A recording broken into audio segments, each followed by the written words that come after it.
ticker. Y'all don't look at the ticker. They push the Dallas Cowboys way too much. They do. I love Michael Wilbon calling out his own network yesterday saying, why in the hell are we talking about Aaron Rodgers? He is so irrelevant. He was like, this network talks about Aaron Rodgers way too much. The only breaking news about Aaron Rodgers will be when he retires. I agree 100%. I'm saying they force feed a lot of different things. Would you say over under we talk more LA Rams football than any other podcast in Birmingham, Well, that's because Alabama? I bring it up. Yeah, that's because that's what I want to talk about. Yeah, like right. we talk a lot of shit I don't want to talk about. I know. So trust me, I get the Rams in when I can. I know. That's just my point being that they do the Cowboys for ratings, I assume. Yeah. I don't do the Rams for ratings. I do the Rams because I'm passionate about it. Yeah. I'm really blown away that people still look at the ticker for scores. Well, why in the fuck do you think they would run it all the time? Why do you care? It's I'm just saying, but there's a reason they run the ticker. Well, Look at that. Like, McAfee does it for so you don't look at the sponsorship. ticker, bro. That's impossible. McAfee does Just it like for you don't know your sponsorship. horoscope. How is it impossible? Now, Because you can't watch the TV without seeing the ticker. Why are you looking at it? It's impossible not to see. It's part of the screen. Lance, I don't even know if it's on during the games. I have never I hadn't looked at a ticker. Do you know that it's on our show? Yes, but that's different. I mean, why is that different? Because it's not giving me scores that I get on my phone instantly. Why would you sit here and wait for this to cycle around for a score you care about? I'm not sitting there waiting on the Dodgers-Padres score. I'm saying it's running nonstop, and there are things that you look at when it's on there. Are the Dodgers and Padres playing today? That'd be a great series. Does that start this weekend? No, they've already played 2 games. Game 3. Lance does not believe I did not know my horoscope. That's impossible. How is it impossible? I don't pay attention to a horoscope. Do you guys think 50 years old, how you couldn't know your horoscope through the years? It just seems impossible. You mean what your zodiac sign is? Yeah. Well, like the month you're born, like that thing? Yeah, you know what your zodiac sign is. I did not until somebody told me. Well, I mean, this year. Most things. So you didn't know your zodiac sign until this year? No. Well, I mean, I don't think it was this year. I think Lance has overstated that. No, it was at trivia. I remember. Well, I think it brought came up and that I this didn't year. know it, but it's been recent that I knew it. I mean, why do I care about a horoscope? Why would I pay attention to that? I don't know what my digital sign is or my what sign? My zodiac sign is. Digital. I don't know why I said digital. Your digital sign is at Ryan Brown. That's it. That is Ryan Brown Live. Are you a 0 or a 1? I'm a 0. Trust me.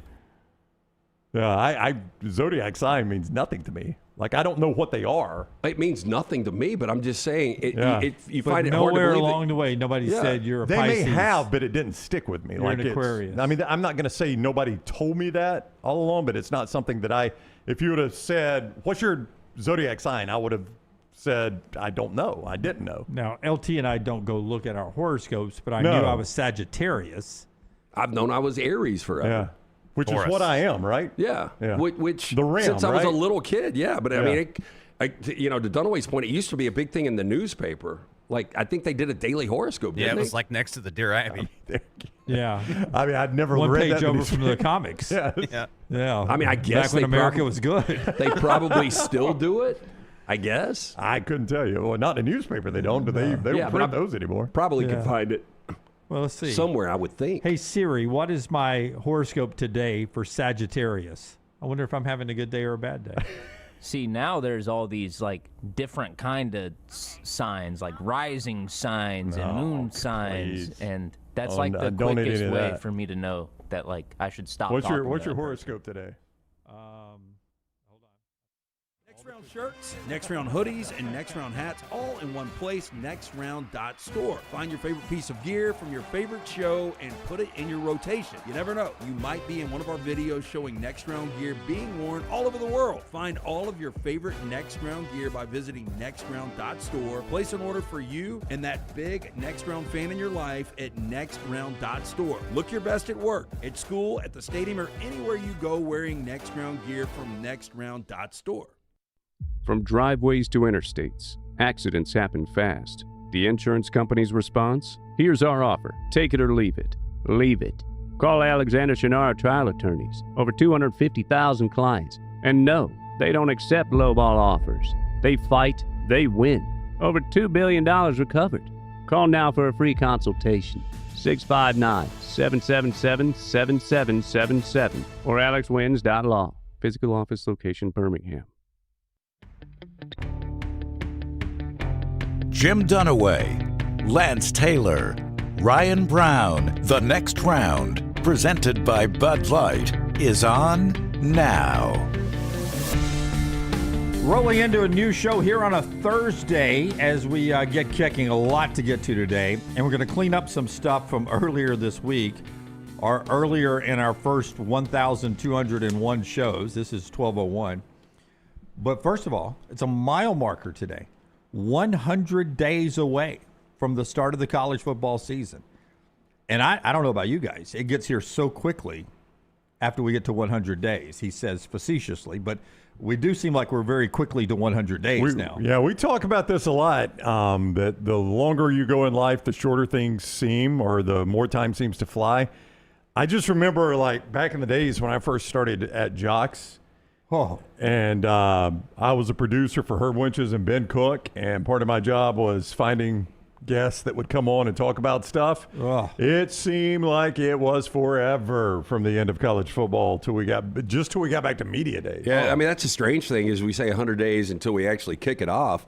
We're still 60 days away from SEC media days. I know, but that'll be, I'm telling you, man, we'll blink twice. It'll be here. It's the SEC media days to kickoff that usually goes really, really slow for me. Really? Yeah, we do SEC media days, and then it feels like we should be right into the season after that. See, I can taste it at that point.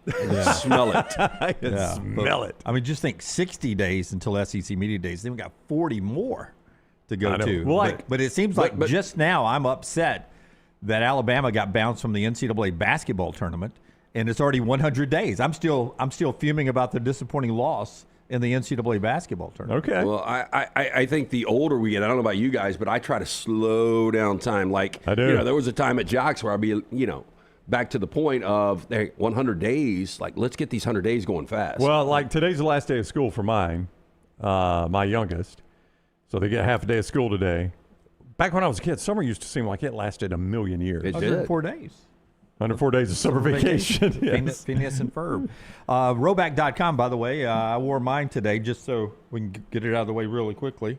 Rowback.com. Anybody else wear their new gear today? I washed it last night. Tyler's got his on today. Young Tyler in his Tyler. black. Tyler's got his on today. Okay, I'm glad you brought that up because I don't wash before I wear. I do immediately. My wife, it baffles her. Yeah. I do not wear anything before I wash it. I do not have a problem with taking it right out of the bag and throwing it on. Did you wash yours? I don't have that problem either. Yeah. Okay. And there's sometimes where you'll buy a shirt that's been like freshly printed and you can still smell the chemicals on them. Yeah. Well, I wash those, but everything else, no. This didn't have a funky smell when I pulled it out of the bag. And something you guys already know, washing is what tears up a really good article. It does. of clothing. It does, but it's a trade-off I make in life. Well, Rowback.com. Every time? I mean, I wash Rowback.com before I wear it every time. It doesn't go back on after I wear it. So it stays together. I've yet to have one Rowback thing that's fallen apart. Rowback.com, Rowback.com, promo code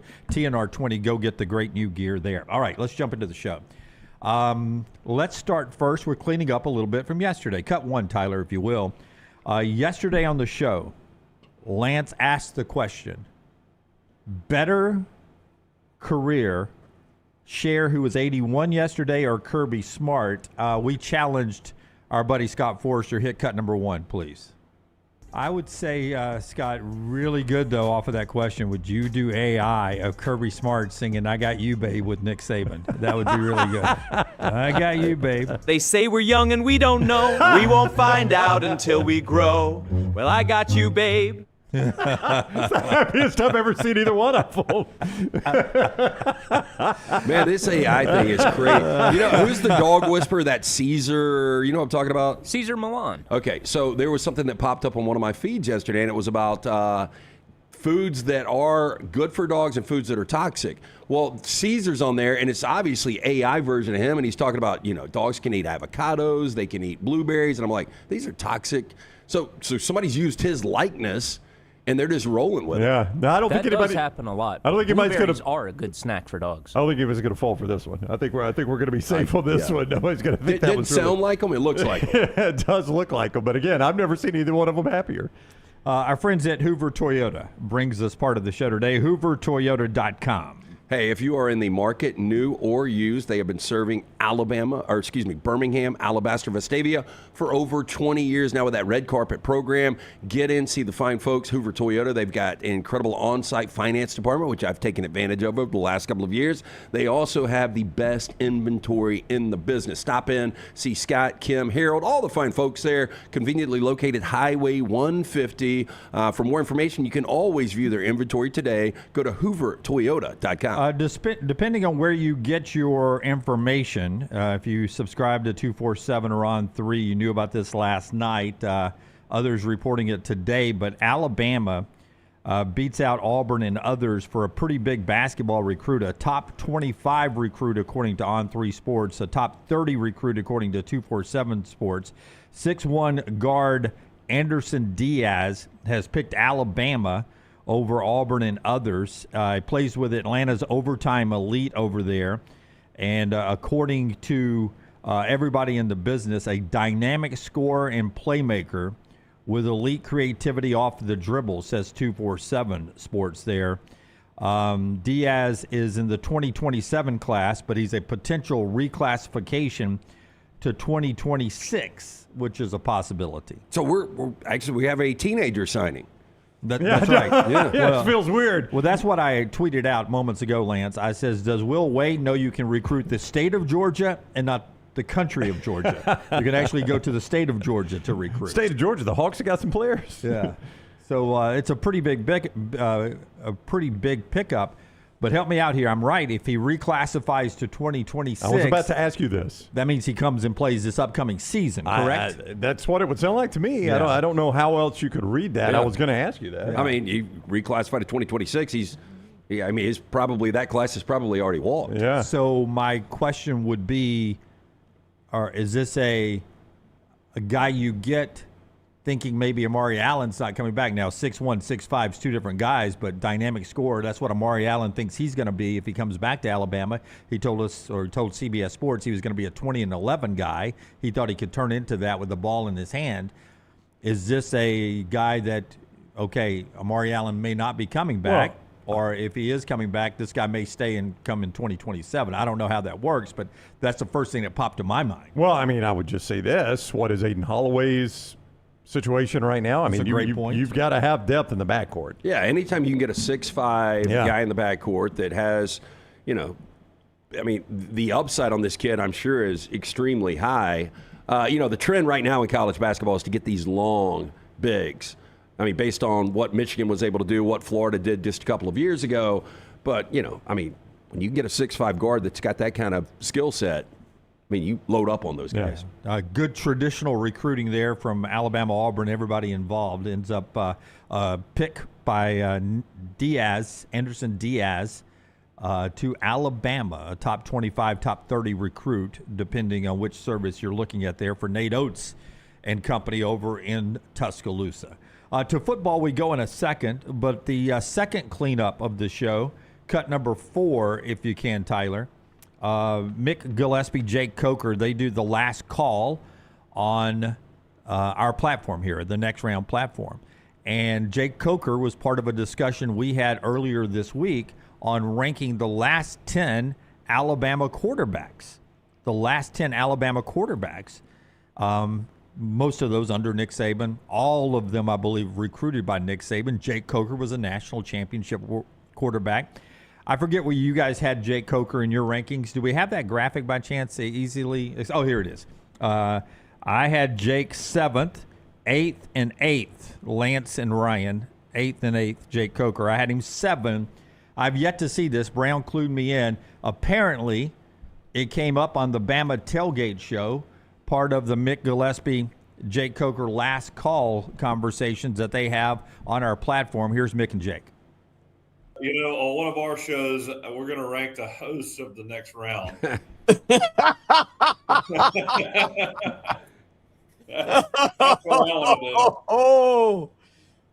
That is a good one right there. But I got to see their rankings first. There's their lists. Dunaway had you 7th, but Dunaway's going to get the Taylor nod. and Ryan Brown had you 8th. So Jim Dunaway is number 1, and then Lance and Ryan tie for last.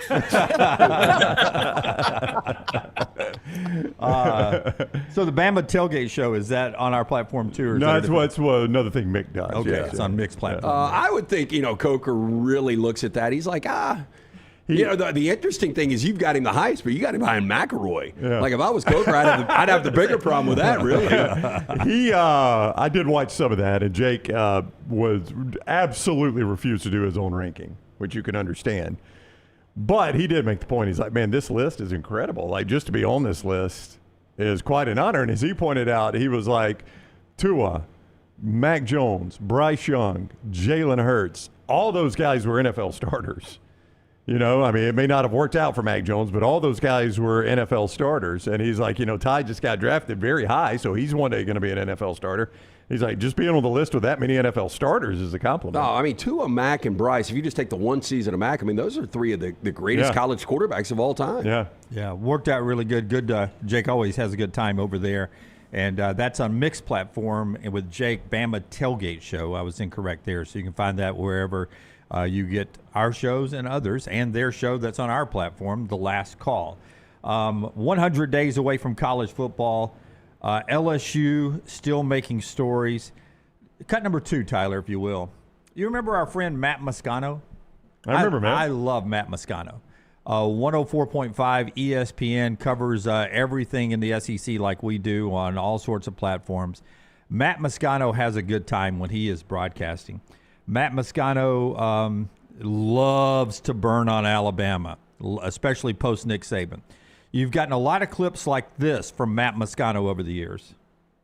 A reality where Nick Saban is no longer the coach, where your reign of terror is over, where your roster is going to look more like Kentucky than Alabama. Not only is Nick Saban gone, not only is his coaching staff gone, but the standard he set, the depth and talent in that roster has eroded. I got news for you, Kalen DeBoer.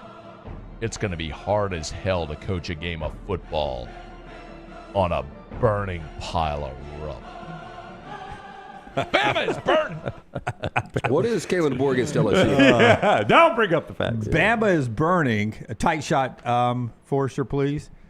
LSU has already burnt Matt Moscano. Give me the flames, Forrester. From Matt Moscano himself. For the first time in 50 years, LSU had a losing record in football, basketball, and college baseball all in the same season, 1975 and 76. Nick Saban's not walking through those doors to save you again, Matt Moscano. In all seriousness, Moscano sent this out. It's where I saw it first.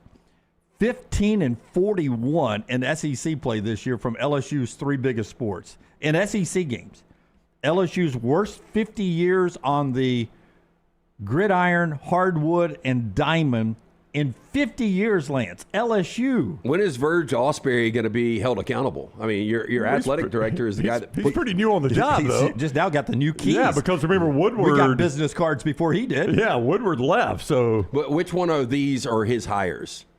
Lane Kiffin. Yeah. Will Wade. Will Wade. Yeah, the new guys. Yeah, the new ones, yeah. And so my question is, Brownie, brilliant or desperate what LSU is doing? Because if you missed it last night, they announced Ed Orgeron is back in the building as well as a special assistant to recruiting. So basically what you're doing is giving Ed Orgeron, who worked with Lane out at USC, Ed Orgeron an opportunity to now recruit in his home state for a program he loves with no rules and a bag full of money. What a brilliant move last night by LSU to bring Ed Orgeron back into the fold. I would like to see his bank account from where he was when he got his extension and got the massive deal after winning the national championship to what it is now. He seems like a spender. Seems like he's been having a lot of fun out there. So I'm wondering if it's more... I thought this would get me to the finish line, and now I've spent, so I need a little bit more money. Away from that, but helping LSU recruit and stuff, what do you think? Well, he tapped out in 2020. He was a terrible coach in 2020. Yeah. Orgeron, the guy, is a fun guy. This is another example of you can have a very average head coach. You can have huge NIL because you think about how talented they were in 19, and you can win a championship. Great recruiter. The guy was thought of as a tireless great recruiter. You're right. I mean, as a head coach, he did tap out. But when he was working his way to get a head coaching job. That's my fear. Yeah. So I don't know how in he is. Was he a tireless recruiter because he was trying to climb the ladder and reach the heights of being an SEC head coach? Or is he a tireless recruiter? And that's what I don't know. And I'm like, Lance, is he out of money, or is he just so bitten by the bug that he's got to get back into this and continue what really drives him, and that's recruiting and coaching and helping prepare for games and stuff like that. If we went back to Saban taking the LSU job, if you had to rank those 4 LSU coaches, Nick Saban, Les Miles, Ed Orgeron, and now Lane Kiffin, is there anyone that would have Ed Orgeron higher than 4th? Maybe. I mean, as far as just like who's the better coach, Yeah, I mean, I'm just talking about head coaches. no, I don't think so. No. I mean, hell, again, 3 of the 4 won a national championship, and we'd still have the one that didn't ranked above Ed Orgeron. I mean, you do bag on Lane's resume a lot. Yep. And Ed's resume is better. I mean, not just the national championship. He won some big games. No, he right? did. Yeah. But, again, I think that 2019, it was such a talented team. I think there's a lot of coaches, much like a Larry Coker. Again, I like Ed Orgeron. I don't dislike Ed Orgeron. Yeah. This is I'm like you. I would love to know the actual motivation behind the move. Is this guy, was he just miserable away from football, and he's going to come back in and he's going to be that dynamic recruiter that he was at Miami, that he was at USC, that he was at LSU? Or is this just like, man, I'm running out of money and I got to go back to what I know? I mean, this is what I know. I got to get back in the business. And this is so strange because it's almost like Ed Orgeron behind the scenes burned a little bit of bridges with, winning a national championship, and then a lot of people felt like he tapped out. Will Wade, they fire him, they bring him back. Ed Orgeron, they fire him, they bring him back. You just don't see this a lot, and especially multiple guys within, months. Can I make another twist on this, though? What does this say about Lane Kiffin's? I mean, to bring in a national championship head coach is kind of a behind-the-scenes assistant. I mean, but this goes back to what you were talking about the other day with Verge Osbury, the athletic director, taking a swipe at Brian Kelly, which he doesn't need to do anymore. But basically, he was talking about Brian Kelly had no connection to the LSU fans. Right. This is a 100% connection to the LSU fans, even though he won a national championship, got a divorce, and ended up doing a lot of other things that didn't help LSU football afterwards. Ed Orgeron was still beloved by the LSU fans. He's one of theirs. Yeah, they love him. He's a Louisiana guy. Yeah. But I'm just saying, this connects you. The way it connects you, but I'm also saying it shows that Lane Kiffin is not threatened by him. And I don't know why you would be. But And you know who doesn't want to really walk around and hang out at the LSU tailgates a lot? I mean, he'll do it. But Lane Kiffin is not a very he's not an outgoing social guy when it comes to really getting out and, shaking hands and drinking beers with the masses. And you think Ed might be the PR guy for the football program? Ed can be out there in the tailgates all the way up to kickoff and still have a good time out there. One more thing to get to in this opening segment. But first, what Preston Guy writes at Tiger Bait. And it's almost like a fever dream for these folks that are covering LSU. Preston Guy covers LSU for TigerBait.com. He says, all of this stuff that we used to suggest is now happening. Pay $54 million buyout for Brian Kelly, but bring Lane Kiffin in? Check. Add Ed Orgeron and just let him recruit? Check. Give him $40 million for the portal? No problem at all. Bring back Rick Stansbury and Will Wade to be an assistant coach along with Johnny Jones and give them a bag full of money? Check. He says, it's kind of wild to see so many pipe dreams come to reality in one off season. It's basically you could just sit there and imagine if we had Rick Stansbury to legally recruit and pay players. Okay. What about Johnny Jones? What if we got Will Wade back?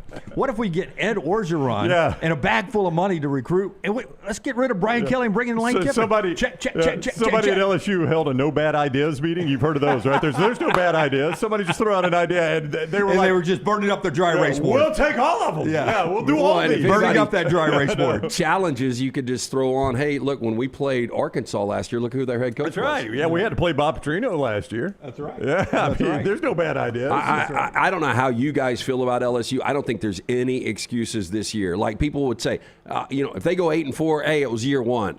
This is a different year one. I agree. This is the number one recruiting class. This is Brian Kelly getting fired, but it wasn't like this was a disaster program.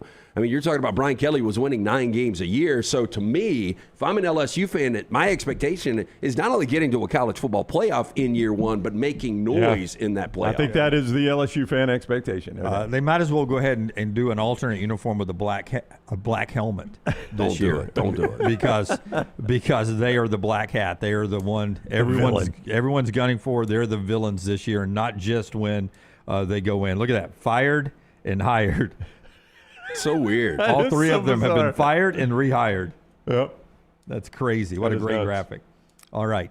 One more thing to get to in this opening segment, brought to you by great folks like our friends at Central State Bank, Brownie. That is the bank that is big enough to meet every single need you have, but they are small enough to know you. Why is that? Because they are a community bank. What does it mean to be a community bank? It means the people that are making the decisions that impact your life live right here in your community.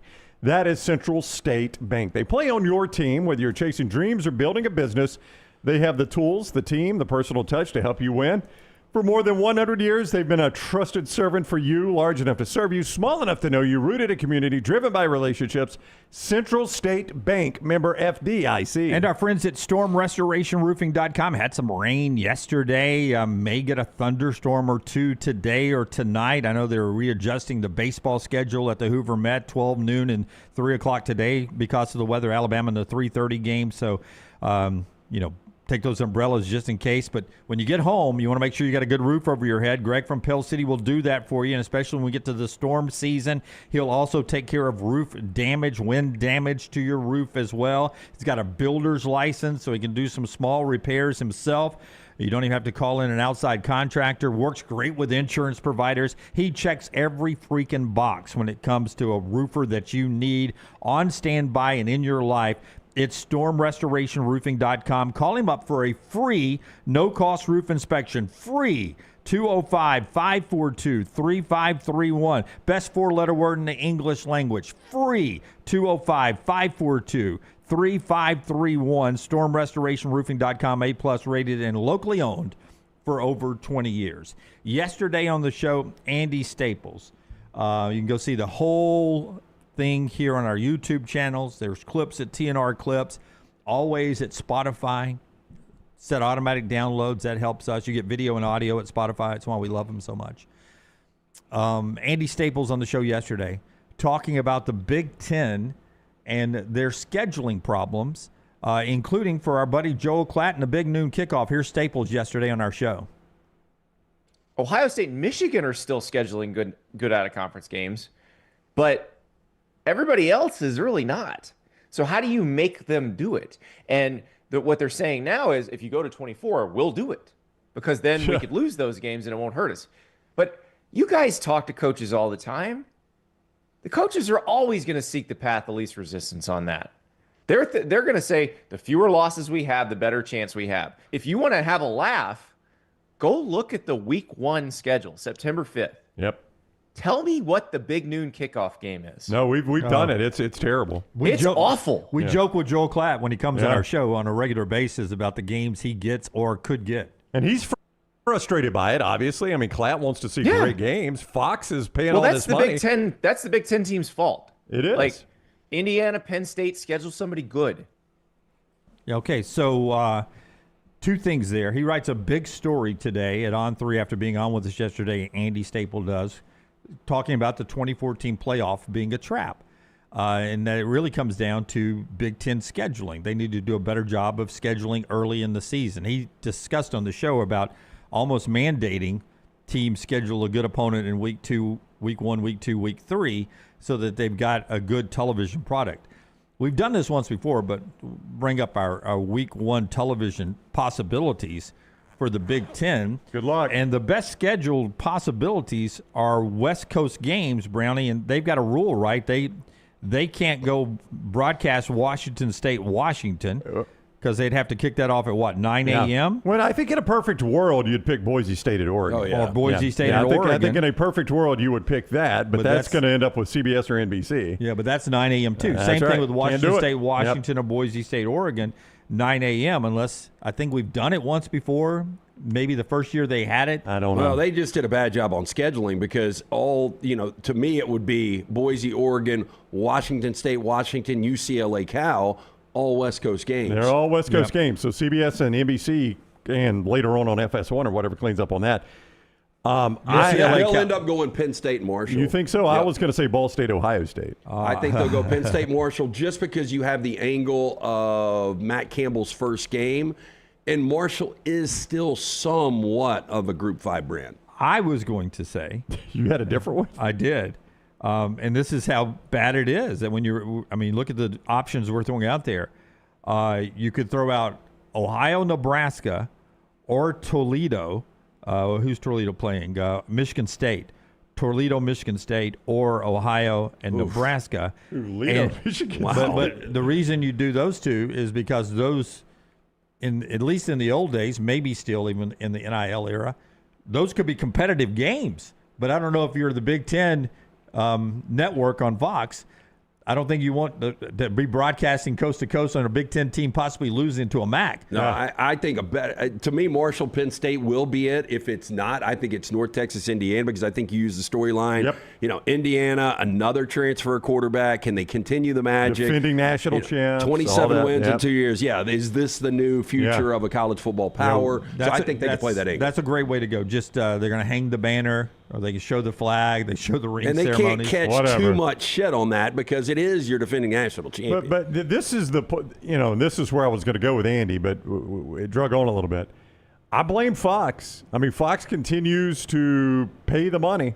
At some point, if Fox is going to pay the money, they got to tell the Big Ten, y'all got to do something for us. We can't keep paying this kind of money for Ball State, Ohio State. Well, we talked to Klatt when, how long has the Big Noon been going on? Like 3 or 4 years now? 4 or 5 years? Yeah, something like that. Yeah, but when we had him on, we were talking about, how is his involvement in scheduling? How is Fox's involvement in scheduling? Like, those guys really do need to be involved because they could sit back and say, what are you doing? We can't touch any of these West Coast games. None of these are appealing. And part of the problem is the Big Ten historically has not played early season Big Ten games. They play their non-conference and then all their conference games. So if you gave me at least a conference game there, if the Big Ten would come off that stance and at least give me a conference game that I could show. In the East Coast. In the East Coast. So that we can show it at 11 a.m. Yeah, Central, a conference 12 game Eastern. that involves Michigan or Penn State or Ohio State or somebody on the East Coast for me. It doesn't even have to be one they could lose. Just give me a conference game. Yeah, just give me Minnesota, Ohio State. Yeah. Michigan State, Ohio If State. you had Northwestern at Ohio State, that's the best option right there. And that's not even that great a game, but it's the best option of that bunch. Yeah. Just interesting stuff that and you say, okay, TV partners shouldn't get involved in scheduling. Oh, they should. They should, and they have before. I can't remember which league it was. I think it was the ACC, Lance. You may remember this. In basketball, I think I don't know if they still do it, but at one point I thought they did an unbalanced schedule where basically they made sure they had a good TV schedule. Maybe it was the Big East.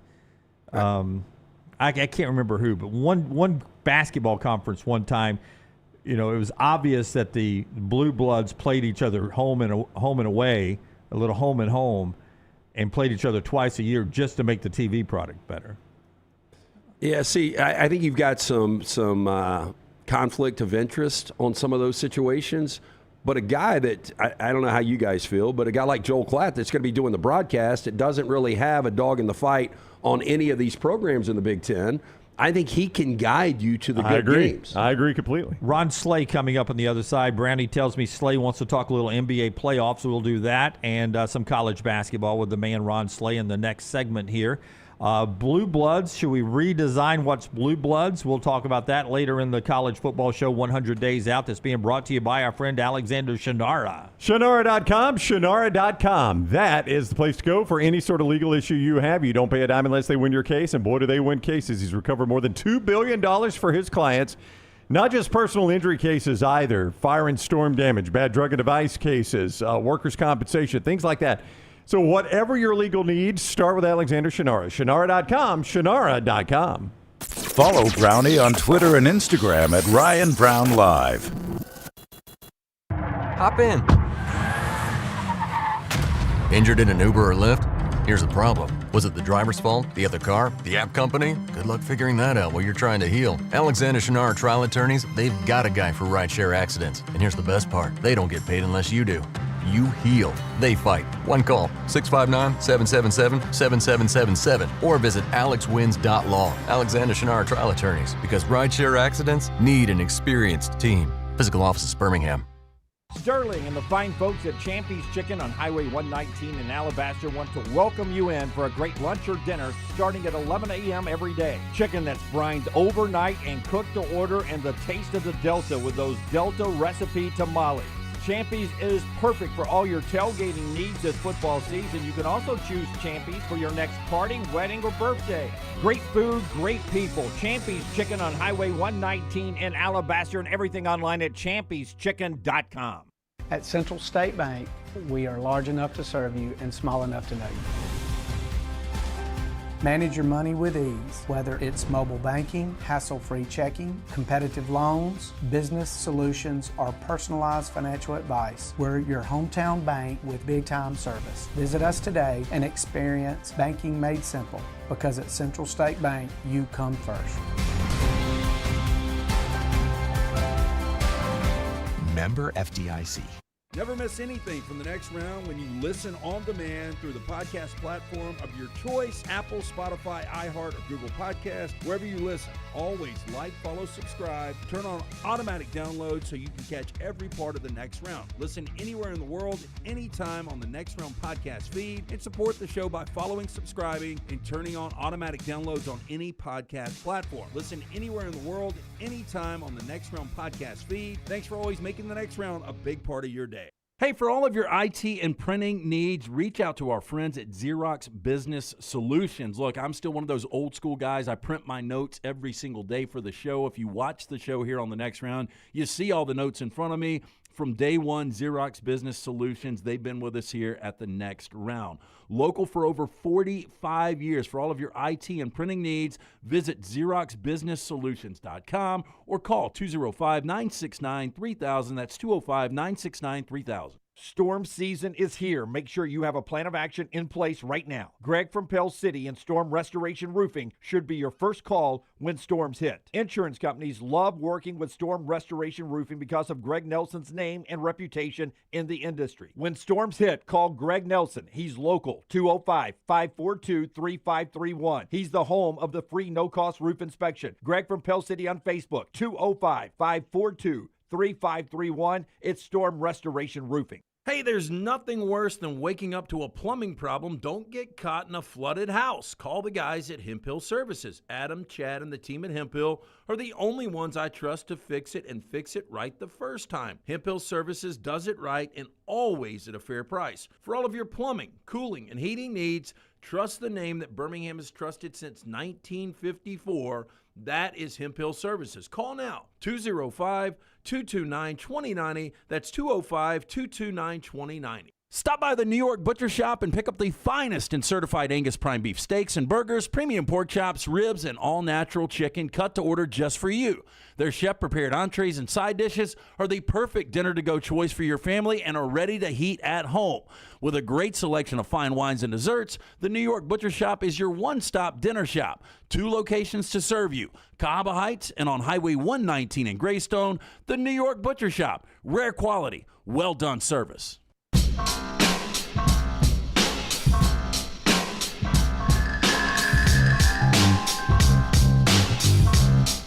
Rolling on to segment number 2, Ron Slay is standing by. We'll get right to Ron Slay after I remind everybody that our Innisfree countdown to kickoff is 100 days until college football. Please hold your applause. Your game day tradition. Innisfree Irish Pub in Tuscaloosa and Lakeview. Irish-inspired pub food, the signature Irish gold sauce, and always a world-class atmosphere at Innisfree. Innisfree countdown to kickoff 100 days. Does that get you fired up, Ron Slay? 100 days to college football. I know it's not basketball. You love that I don't football. see why not. I don't see why not. I need something. I actually need that as a distraction to keep me keep me focused on football from all the other stuff LSU got going on down there. I think that means he's 142 days away from being on a flight to Charlotte. Hey, so Slade, game one, Western Conference Finals. I mean, Wemby 41-24, an amazing double overtime performance. And I just love the knee jerk of media because it's like, Oklahoma City, the kryptonite is San Antonio. And then after the bounce back last night, people were like, Isaiah Hartenstein, is this the guy, the blueprint to slow down Wemby? I'm like, are you kidding me? Nice game last night. Nice bounce back from OKC. But the back and forth of one narrative to the next is pretty amazing, is it not? Yeah, absolutely. Especially when Wemby was 50% from the field and not necessarily getting the eyes put on him as he should have as a superstar. I will say Hartenstein did a great job. He played the goon role. That's exactly what you need. You saw it work with Minnesota until it didn't work. So, I mean, you're going up against a guy that's 7'4" that can do everything. At some point, you got to go chop down that tree. And that's what they're supposed to be able to go do. But you got to also be able to deliver and try to keep it inside the lines. And if you don't keep it inside the lines, that's what the officials are there to do, to keep it inside the lines. Like the things that Hartenstein got away with, I'm sure, as a superstar in that league, the league office has to take a look at that and just watch and say, all right, y'all. Now, that was cool for game two. Your series is evened up. Let's get this thing right between the lines, because what you get is some good basketball. Coaching, you get the guys playing, they're delivering, but the way he's getting beat up, it's only so much before that flying elbow comes out. And I know the Buddha monks not really going for that. Yeah, but so this happened with the Lakers and the Thunder, and J.J. Redick and the Lakers bellyached about the officiating, and it worked. They got all the calls out. Now it didn't matter, but they got all the calls. I mean, Mitch Jones, he's first year on the job as a Spurs coach, but in this off day, I mean, do you think there might be a little politicking there? I think, you know what, with Mitch, with the situation he's walking in, I don't even think he has to do that. The good thing that he has that J.J. Redick doesn't have sitting over his shoulder, he don't have Phil Jackson sitting over his shoulder. Mitch got Popovich still sitting over his shoulder, who's still very involved with the San Antonio Spurs and still held on a pedestal to everything he's done, so he could make that call, and he knows how it goes. You still got Tim Duncan involved. You still got David Robinson there. You still got guys that can pick up that phone, and Adam Silver still needs these guys as far as you advancing the game from right here to keeping it global like it is. That's part of it. So I don't think it needs to be a call made. I think you just got to pop in the tape. I don't think Mitch has to come out and say anything in front of the media because we all saw it. That's the other part of it. And it just wasn't with Wemby. But at the same time, that's the role that Hartenstein has to play to have an impact in the game. And I totally get it. They tried it with Caruso in game one. The man went for 41. And I thought he did a terrific job as far as bodying them and keeping them out the lane. It's just, man, that impact on both ends of the floor is something different. But let me say this too. For this young man to evolve and be the face of the league, like he probably will be, Jordan had to get an Oakley. It's a part of it. You got to get a protector. Shaq was there for D Wade. You looking through all the all-stars, the superstars that were guys that were able to go and get it done. You looked at Mario Elie and those guys for Akeem, like Vernon Maxwell. All these guys, you have to have a protector. Wemby does not have a protector yet. I don't know when they go get one, but you have to have one. And when they do get one, the world better look out. Jordan also had a Kerr and a Paxson, the 20-plus turnovers from San Antonio. It's alarming to me. Stephen Pearl and Nate Oates, our friends, would break a clipboard in college on 20 turnovers. And this is the NBA Western Conference Finals. When you watch a game like that, do you understand that many turnovers, and what kind of problem can that be in the series for the Spurs? Yeah, that's what's keeping OKC in it. That's what kept Minnesota in it. I mean, you look at it and you watch the guys that have been thrust into their role, especially in this series without De'Aaron Fox.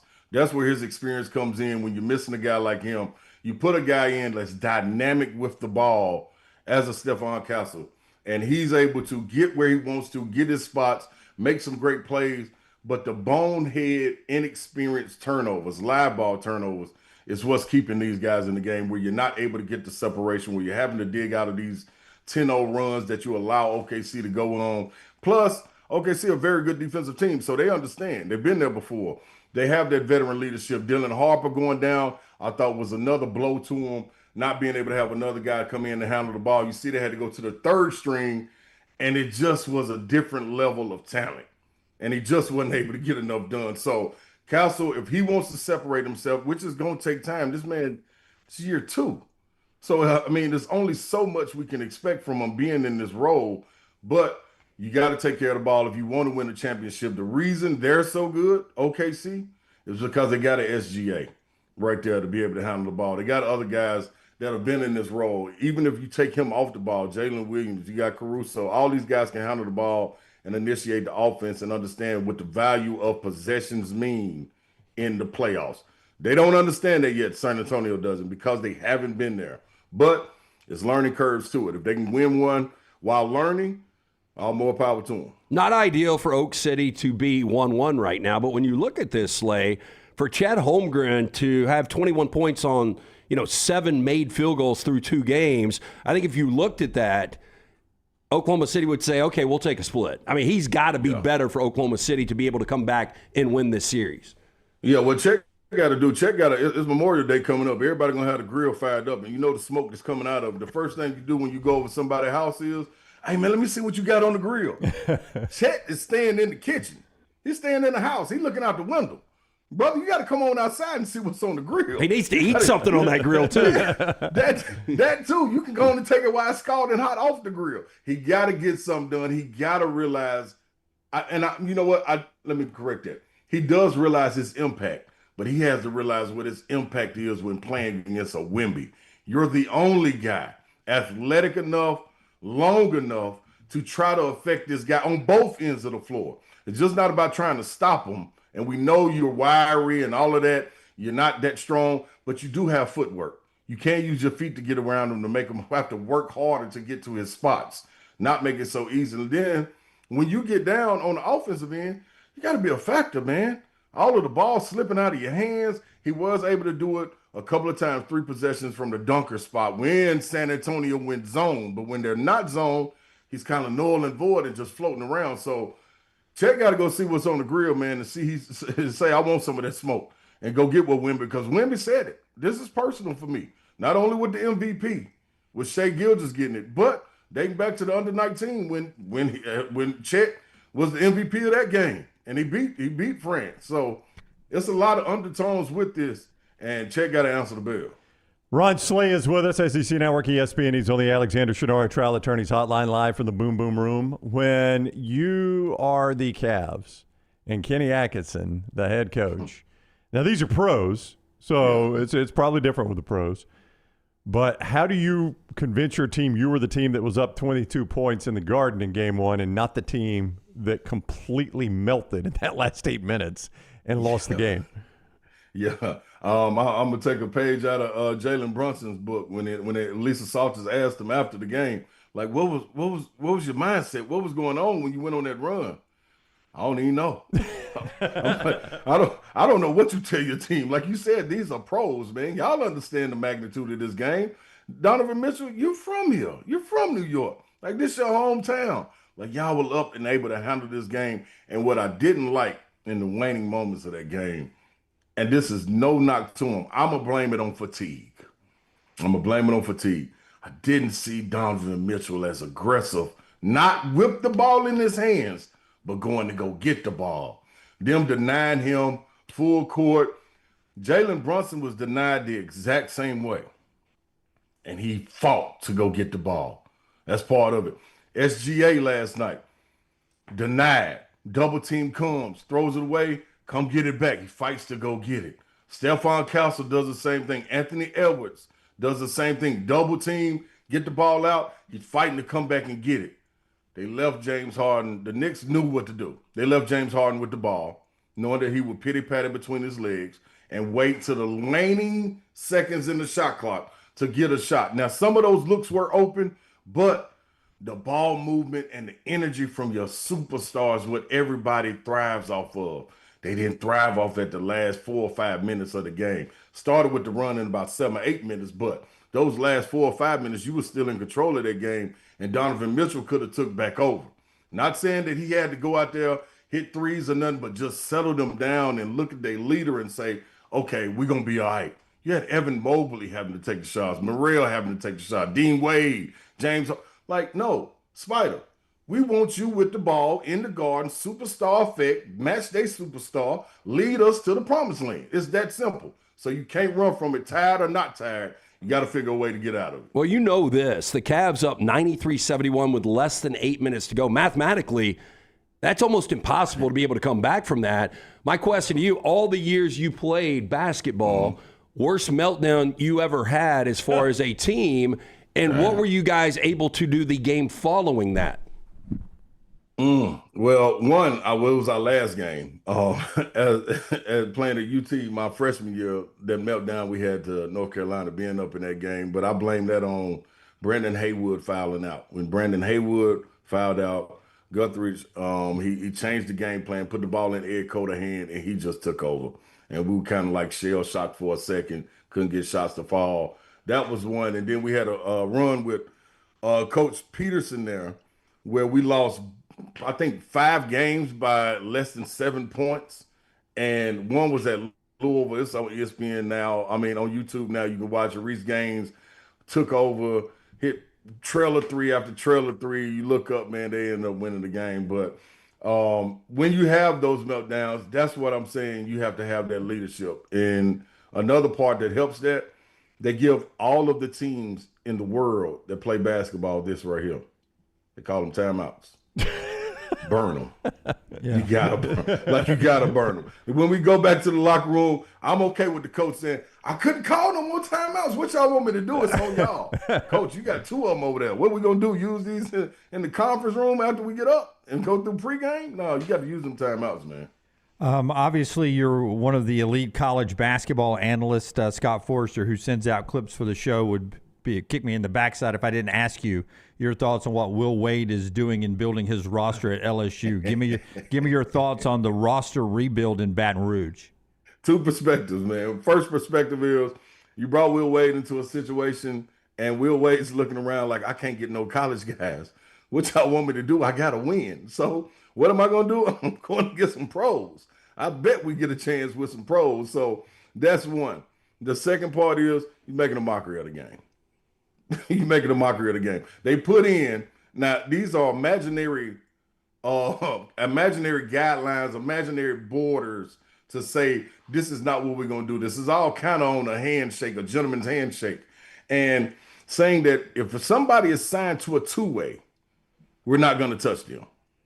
Europe, you got the gray area where you can kind of go over there and poach guys from the EuroLeague. They still ain't figured that part out. This is what guys have been complaining about. But for you to go get 2-way guys that have been drafted, played in the G League, played in the league, and then bring them back to college, come on, man, what are we doing? What are we doing? The average age is 23. When I was 23, I was going into my 3rd year pro. I can only imagine the opportunities that I would have if I would say somebody pulled me from a pro league, dropped me in college, regardless of physical strength or anything, just the knowledge that I know to play against guys between 19 and 22, you don't stand a chance, man. Stop it. Slay, I don't know if you like to drive yourself or have others drive you. If I had millions and millions of dollars, I'd rather sit back and have somebody drive me. I don't mind being in an Uber. I know it's become a running joke, but Nolan Smith from the Eagles, ex-Georgia Bulldog, gets clocked at 135 miles per hour. Like, I don't know what is in the water when it comes to the Georgia Bulldogs, but why a guy, at his level would be doing something this idiotic just blows me away. Yeah, I mean, even if you want to drive fast, man, let's take a step back and a broader look. Let's not do it in Georgia. Maybe let's go to Tennessee, let's go to Alabama, let's go to North Dakota. Like, let's go to another state and maybe test drive fast. I will say, I've been to Athens once, driving down there. Drove from Atlanta to Athens. That one stretch right there before you have to get off the highway and you get on into Athens, it's wide open right there. So when you're giving these kids, now this is a grown man. You giving these young athletes money and you giving them this American muscle, man, they're going to test it out. They are going to test it out. How you don't monitor that and drill in their head what's going to happen, and not to make light of any situation, but you've been in a program where a life was lost. Come on, y'all. Come on, we got to get a grip on it. We got to get a grip on it. It's too foolish down there, man, for this to be happening. He is Ron Slay at the Ron Slay on social media. They do a tremendous job with radio up there in afternoons in Nashville. You see him on the SEC Network and ESPN. Slay, it is always great talking with you, my friend. Thank you for the time. Hey, man, I appreciate it, man. If y'all see Coach O down there, tell him stay away from the basketball side. They already got some stuff going on with the Stansbury and stuff. Absolutely. No doubt about that. No doubt about that. Say it, Slay. Thank you, buddy. All right, y'all. All right, Rod Slay with us on the Alexander Shunnarah Trial Attorneys Hotline. And the show being a lot talk about the NBA there, you can always play positions on the NBA and a lot more with our friends at Kalshi. Yeah, take a position tonight. Game 2, Eastern Conference Finals. You can do that with the Cavs and the Knicks. Legally available in all 50 states. Most important thing to do is download Kalshi. Once you're in there, you're going to love some of the options they've got. You can take positions not only on sports, politics, also pop culture. First thing you got to do, though, Brown, download Kalshi, put in that code TNR. When you trade $10, you're going to get $10 back. That is correct. And code TNR helps us, but it also helps you because, as Lance said, your first $10 position gets you $10 back. You can play Cleveland at New York tonight. Can the Cavs dig back out after that disastrous fourth quarter? We'll see. 68% on the New York Knicks right now, 33% on the Cavs. So that's where they stand right there at Kalshi. You want to look forward to Game 3, Oak City going to San Antonio. San Antonio, a slight favorite there, 56%. Oak City, 45%. You play all those right there at Kalshi. Kalshi.com and the Kalshi app. Code TNR gets you $10 on your first $10 position at Kalshi. All right, time now for our 4 downs today. It's brought to you by our friends at Central Alabama Asphalt Brownie. Yeah, that is the group. A lot of times you're riding around the state of Alabama and you see those major roadwork projects, whether it's a federal government, state government, municipal roadway project. Central Alabama Asphalt and Construction doing a lot of those projects. And that may make you think they don't have time or bandwidth for yours. You would be incorrect. They've got an entire division that's dedicated to the smaller projects. Same crews, same quality, same no excuse standards, no matter the size of the job. So from highways to neighborhoods, get an estimate for the big or small jobs by calling 205-349-0910, 205-349-0910, or centralalabamaasphalt.com. First down. All right, so the series finale of The Boys was yesterday, and it was absolutely abysmal, worse than I expected. So what show have you completely changed opinions on because of a bad ending? Game of Thrones. I mean, it went from a top 3 all time to maybe a top 10 all time, just because, you know, the first 5-6 seasons, whatever that number was, they were fantastic. I mean, outstanding. And then that final season was just a disaster.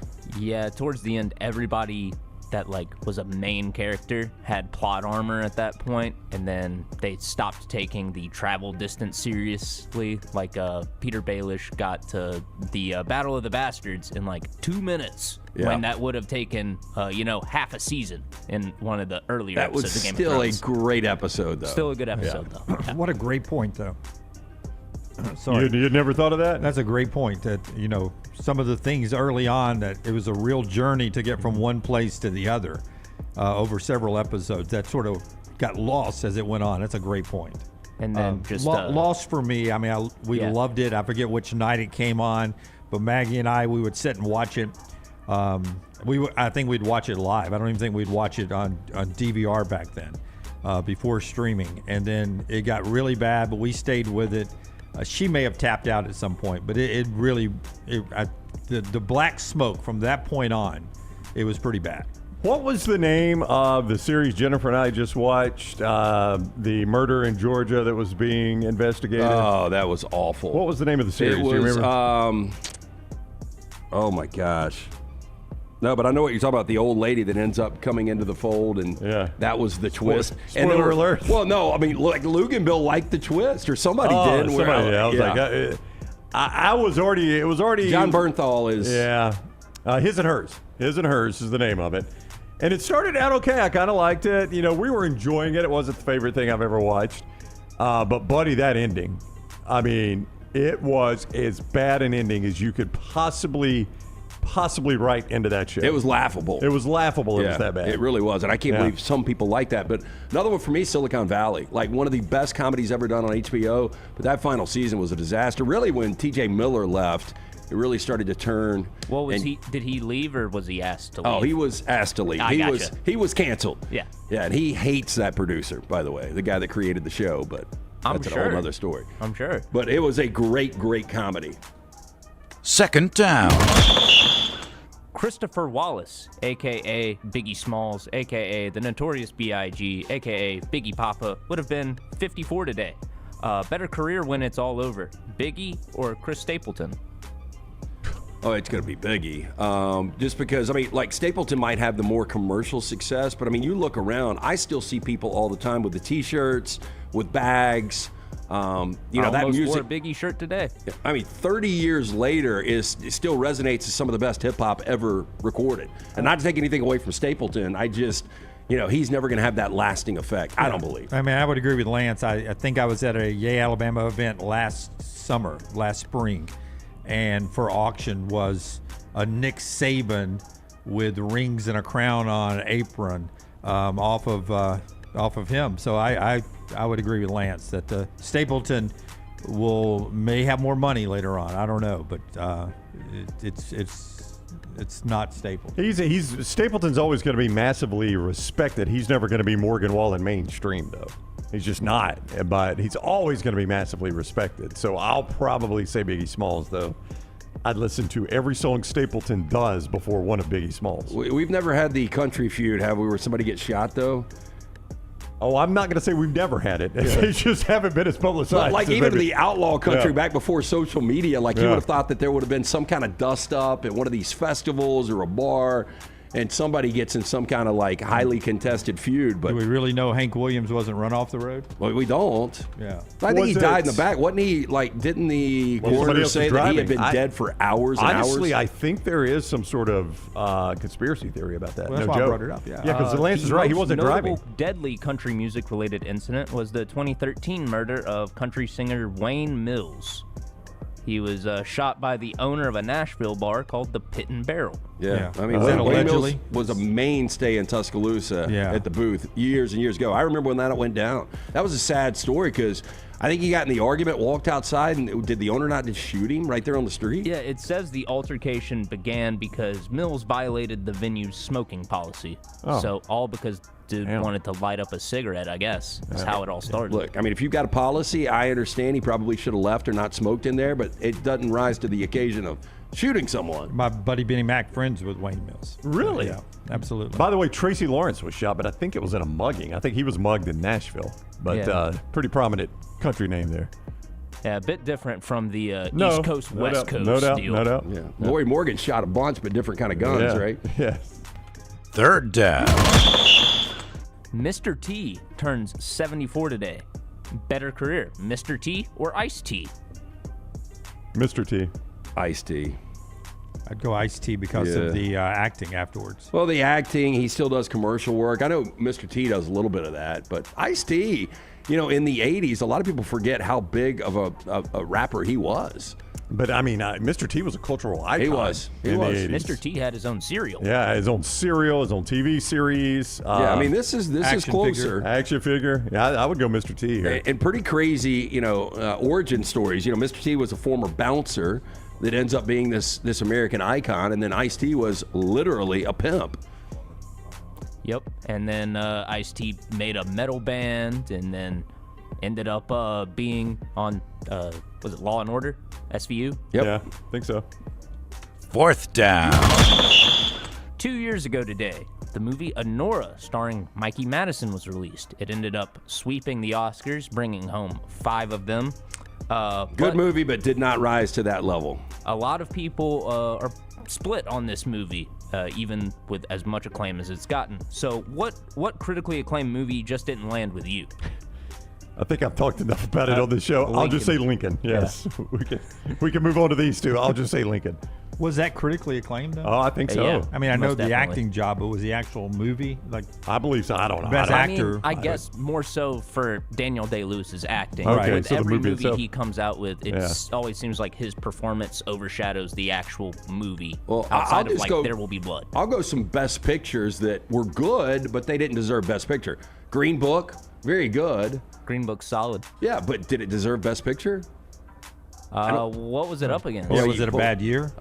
Crash, very good movie. Oh, but yeah, that not, one didn't not deserve it. Best picture worthy. No, not at all. You know, so those are like enjoyable to me, like something that I think Forrest Gump, like when I first saw it as a kid, basically, I thought it was good, but it is very, very hokey. It's hard to rewatch now. Yeah. For me, it's that Everything Everywhere All at Once. I tapped it out. Just did not land with me. Oh, I'll give you another I tried to like it. It's hard to keep up with, too, because it really, I mean, that title is one thing. I give you credit for even remembering the title, you know, verbatim, but that was tough to keep up with. I'll go real quick. Whiplash. Don't be quick. Do mine. 'Cause Whiplash. I don't have one. Whiplash. Yeah. The drummer movie? Oh, yeah, it was didn't like incredible. I mean, it was good. It was just like, I was going to say The Blind Side. it was awful. Yeah. Sandra Bullock won Her an Academy role, Award Sandra, for Best Actress that in was that movie. the most over-the-top role I've ever seen. She Sandra won an Bullock. award for that? She won the Academy Award for Best Actress. Best actress, Jim. Can you believe that? Wow, I cannot. Brown, I And will it go turns out. out it was all a lie. Yep. I will play 9 holes once a week, and I will critique a hole social media-wise if you will start reviewing one movie a week. Oh, I'll be happy to review one movie a week. Yeah, do All we right. get to choose? Sure. We're not going to give you anything awful. No, but I well, think say that. I think it's amazing. Like Whiplash, I don't know anybody that doesn't like that. I mean, I liked it. It was okay, but I mean, I can't believe the acclaim it gets. I mean, kid plays the drums a lot and his hands bleed. Okay, I get it.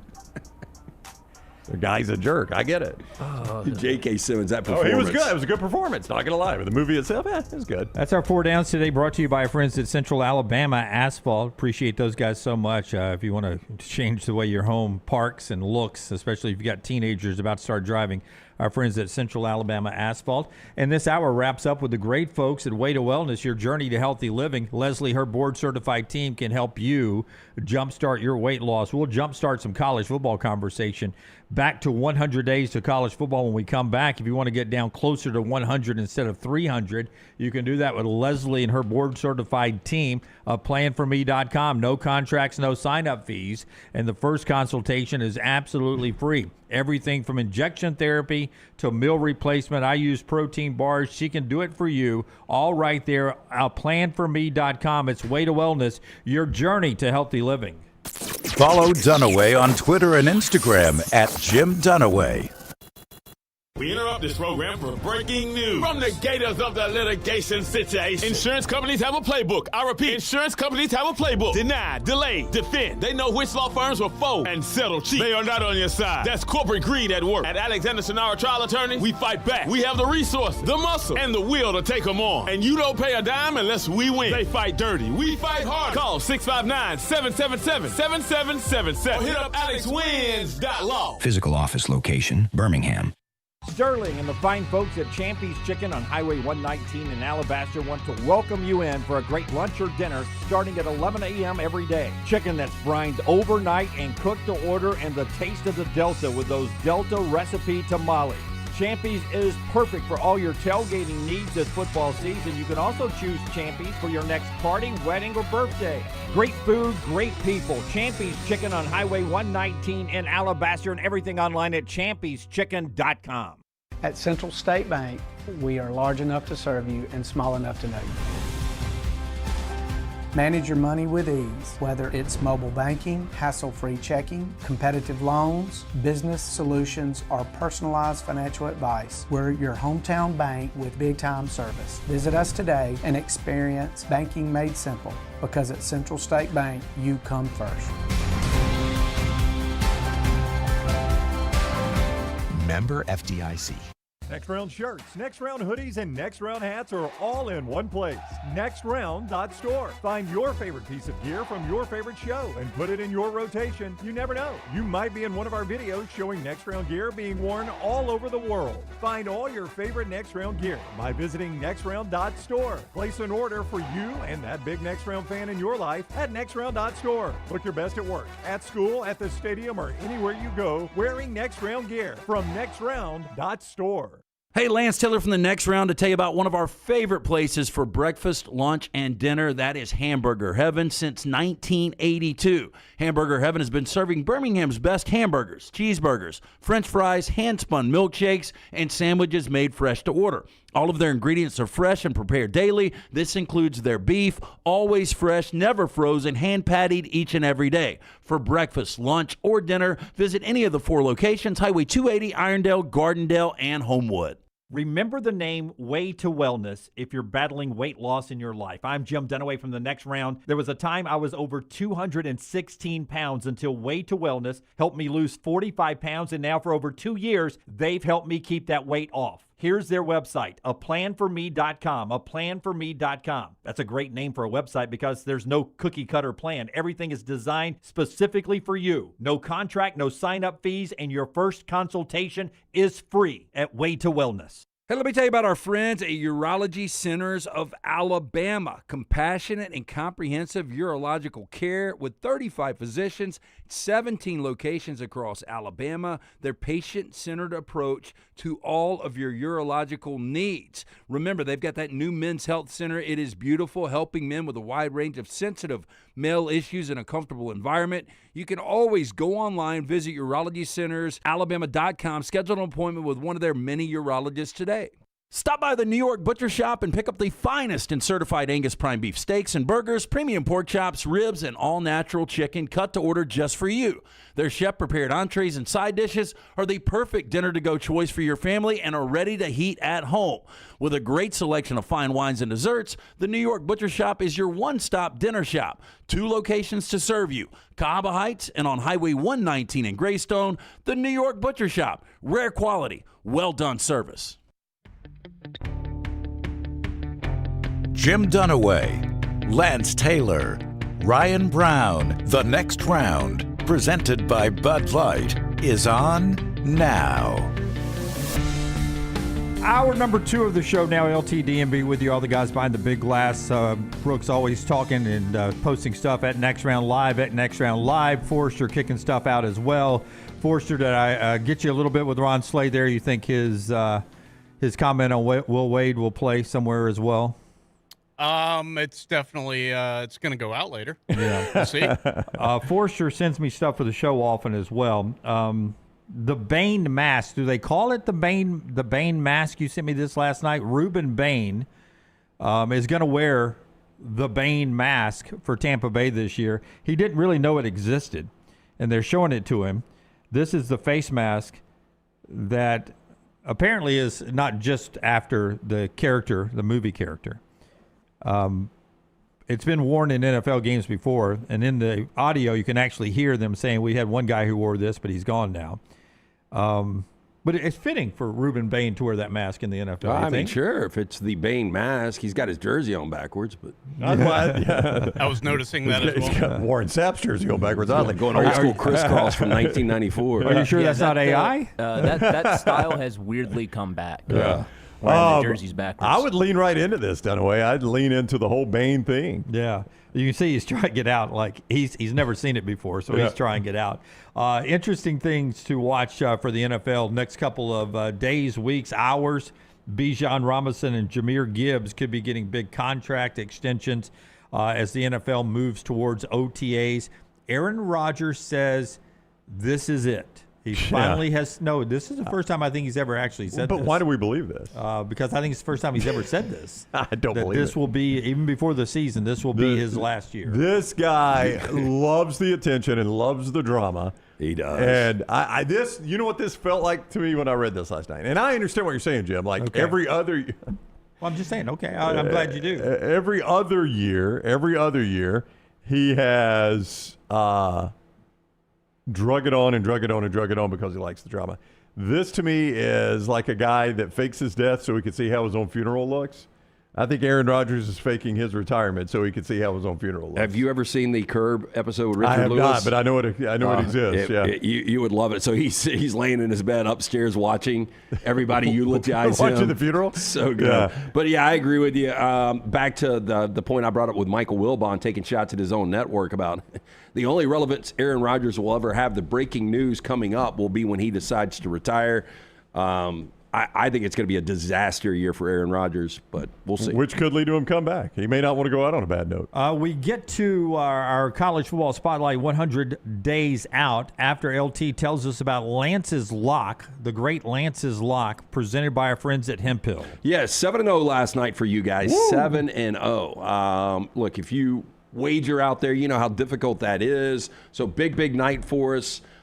We bounced back. We had OKC. I was talking to Brown about this after the show. I thought it would be more of the blowout last night. There were a lot of back and forths. They were up 11, but we did get home with the cover last night. 6-0 in Major League Baseball. We have another ice pick. 1-0. Look out. In the postseason. Carolina hasn't played since January. We have. They really haven't. It's, was it March or May 9th? Yeah, I think it's 13 days. Yeah, pretty crazy. But we do have a play on that game, game one of the Eastern Conference Finals in the NHL Stanley Cup playoffs. We've got a bunch of Major League Baseball.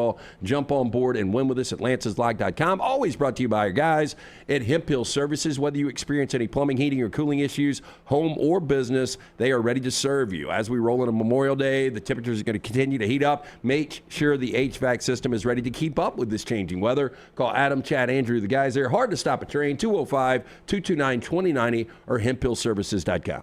The College Football Spotlight is presented by our guy, Alexander Shunnarah, Trial Attorneys. Shunnarah.com. Alexander Shunnarah is nationally known, obviously, but he's a Birmingham guy, and he could have built this firm anywhere. But you know what? He's a guy that was born and raised in Birmingham, went to college here at UAB, and he's like, I want to take care of my community. And that's how everything started with Alexander Shunnarah, Trial Attorneys. Sure, he's expanded nationwide, but it all started when wanting to care for his community of Birmingham, and he has done that tremendously. More than $2 billion recovered.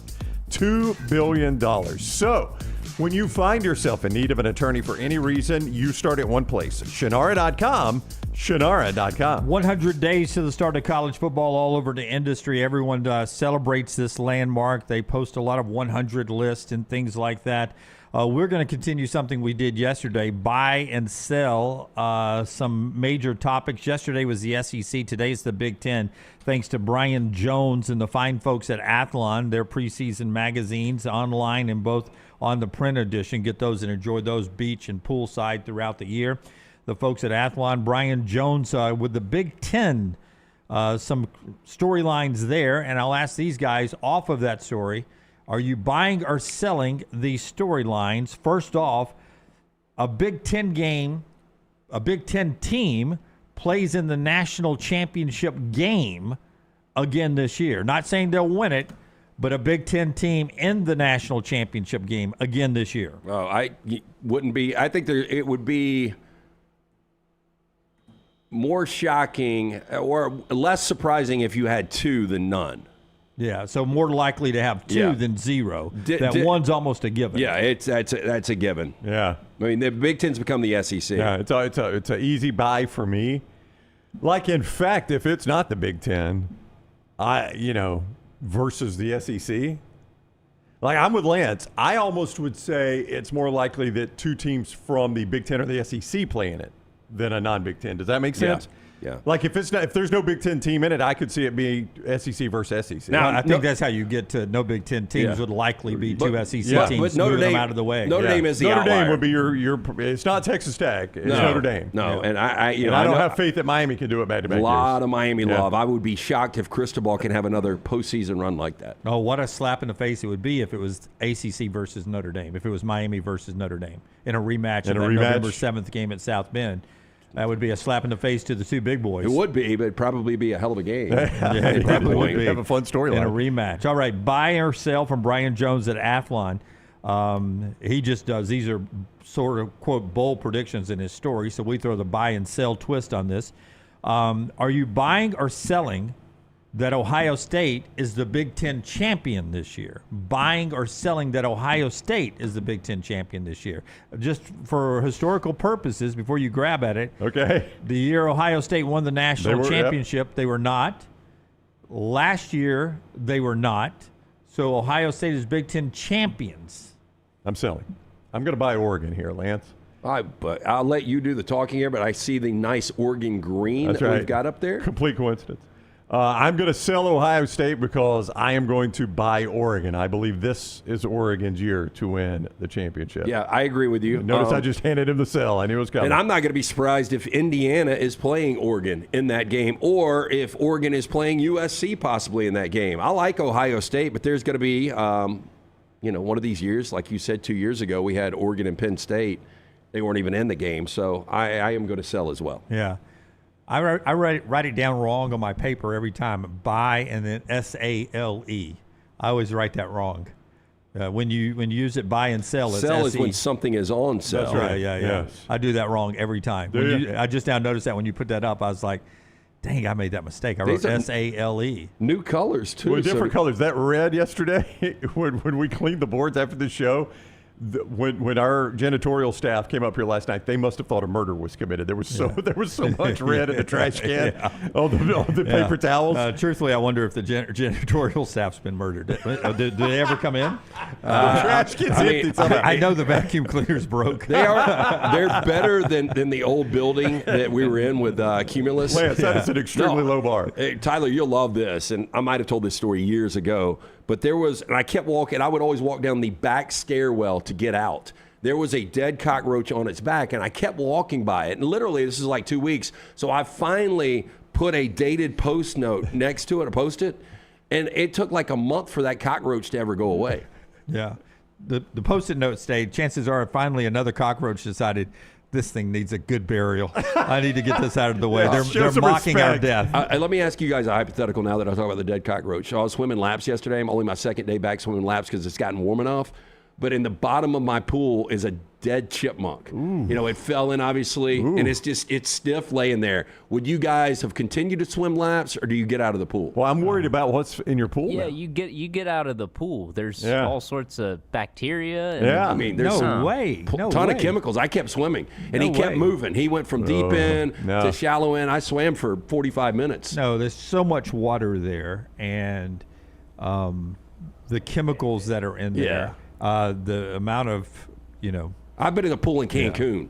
So, I feel like if I can survive an afternoon in an all-inclusive resort in Cancun, I think you can survive the dead chipmunk. I mean, that's what the chemicals are for. So, Brooks has a point. Well, what do we think's in the ocean or lakes? That's a great point, I'm not Brooks. worried about that's a great dead point. fish giving me rabies, though. You've potentially swam in a lake that's got a dead human body in it. I mean, potentially, but lakes are a lot dirtier than But the cause of death, I think, to Tyler's point, the cause of death wasn't the water content, the lake, or the cause of death wasn't rabies or something that could pass through. That's a good point. He's worried that the chipmunk died because of rabies and is in there. What, and just dove in the pool when he was dying of rabies? He just fell. He fell in the pool and he couldn't get out. He was so thirsty that from the rabies, he needed a drink. Yeah. Well, for instance, I have one dog, the oldest one, whose water intake went up yesterday tremendously, and it is a sign that he's either sick or something could be going wrong. Interesting. Yeah. So get him to the vet. I mean, he could not drink enough water yesterday. Oh man. So we took him to the vet this morning, waiting to hear from him. I made sure I kept my mouth shut when I was swimming. That's a good idea. Yeah, always. But he's still in there. I'm waiting for Kelly to get out there and scoop him out. I don't have a net anymore, so. Back to buy and sell, our 100 days of college football. Off of our Athlon story, Brian Jones wrote about big, bold predictions for the Big Ten. Josh Hoover, the new quarterback at Indiana, if you're not scoring at home, less than 10 interceptions this year. Buying or selling this? Buying. He's got 33 in 3 years at TCU, averaging 11 a year. Yep, I have been a buyer of this guy's stock from day one. So I didn't even finish the question. I said Josh Hoover. You picked up buy. That's right. No matter what I was going to say, you said you were buying Josh Hoover. When you went less than, I was like, wait a minute, less than 1,000 yards passing. I got to hear the rest of this. But yeah, less than interceptions. He's going to have the best year of his career. Josh Hoover was my favorite quarterback in the portal. My favorite portal addition was Josh Hoover to Indiana. I don't think they miss a beat at that position. I'm buying. I think they miss a little bit. It's definitely a downgrade from Mendoza, but I do think Josh Hoover's really good. He does have a turnover problem. He's probably going to have more attempts this year in Cignetti's system than he had last year in Sonny Dykes' system. But, man, they're so efficient, and they just don't turn the football over. So I think it's going to be close. I think if you put a number, it probably would be 8.5 on interceptions, but I'll buy that he doesn't throw double digits. All right, so under 10 there. For USC, can they win 10 games this year? And I'll give you the bowl game. 9 wins in the regular season, 10 counting the bowl game. USC winning 10 games this year. I'm going to buy. I do think the schedule is much more difficult than a lot of people believe. You've got Oregon, Washington at home, then you got to go to Penn State. That's a brutal 3-game stretch. And then you still have a stretch with Ohio State and Indiana back-to-back.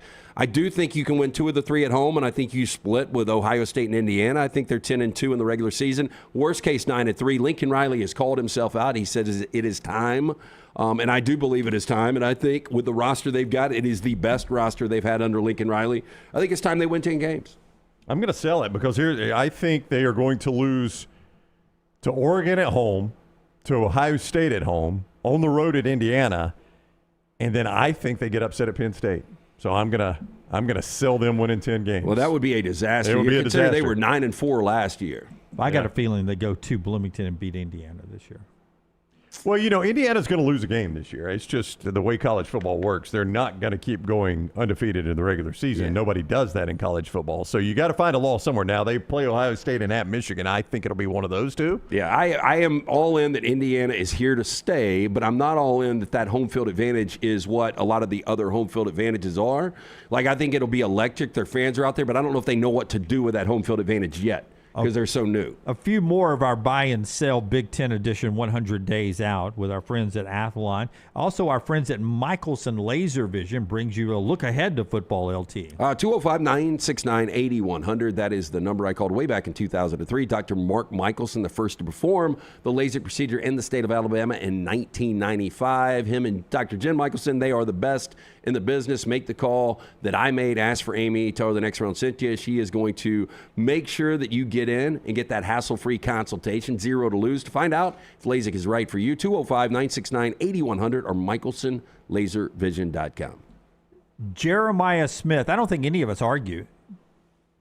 Pound for pound, best receiver in college football. Yeah, no Malachi Tony is really close. Yeah. I think when you go pound for pound, Tony feels a lot smaller than Jeremiah Smith. I don't know what the actual size is. And I'll tell you this, at the next level, if you ask me right now, you got to have one of these guys, Tony or Smith. I don't know who I would take. I think it's that close, but the question is buying or selling. Jeremiah Smith leads the nation in receiving yards this year. I can buy that with Cornell Tate. Now, I'm sure there's going to be, 2 or 3 guys that step up in that. But I think the way Sayin played last year and Jeremiah Smith, I know the emphasis defensively is going to be to shut him down. But what I don't led think the country in receiving last year? Give me 2 seconds and I'll tell you. Obviously, it's over 1,000. Yeah. National. Was it over 1,200?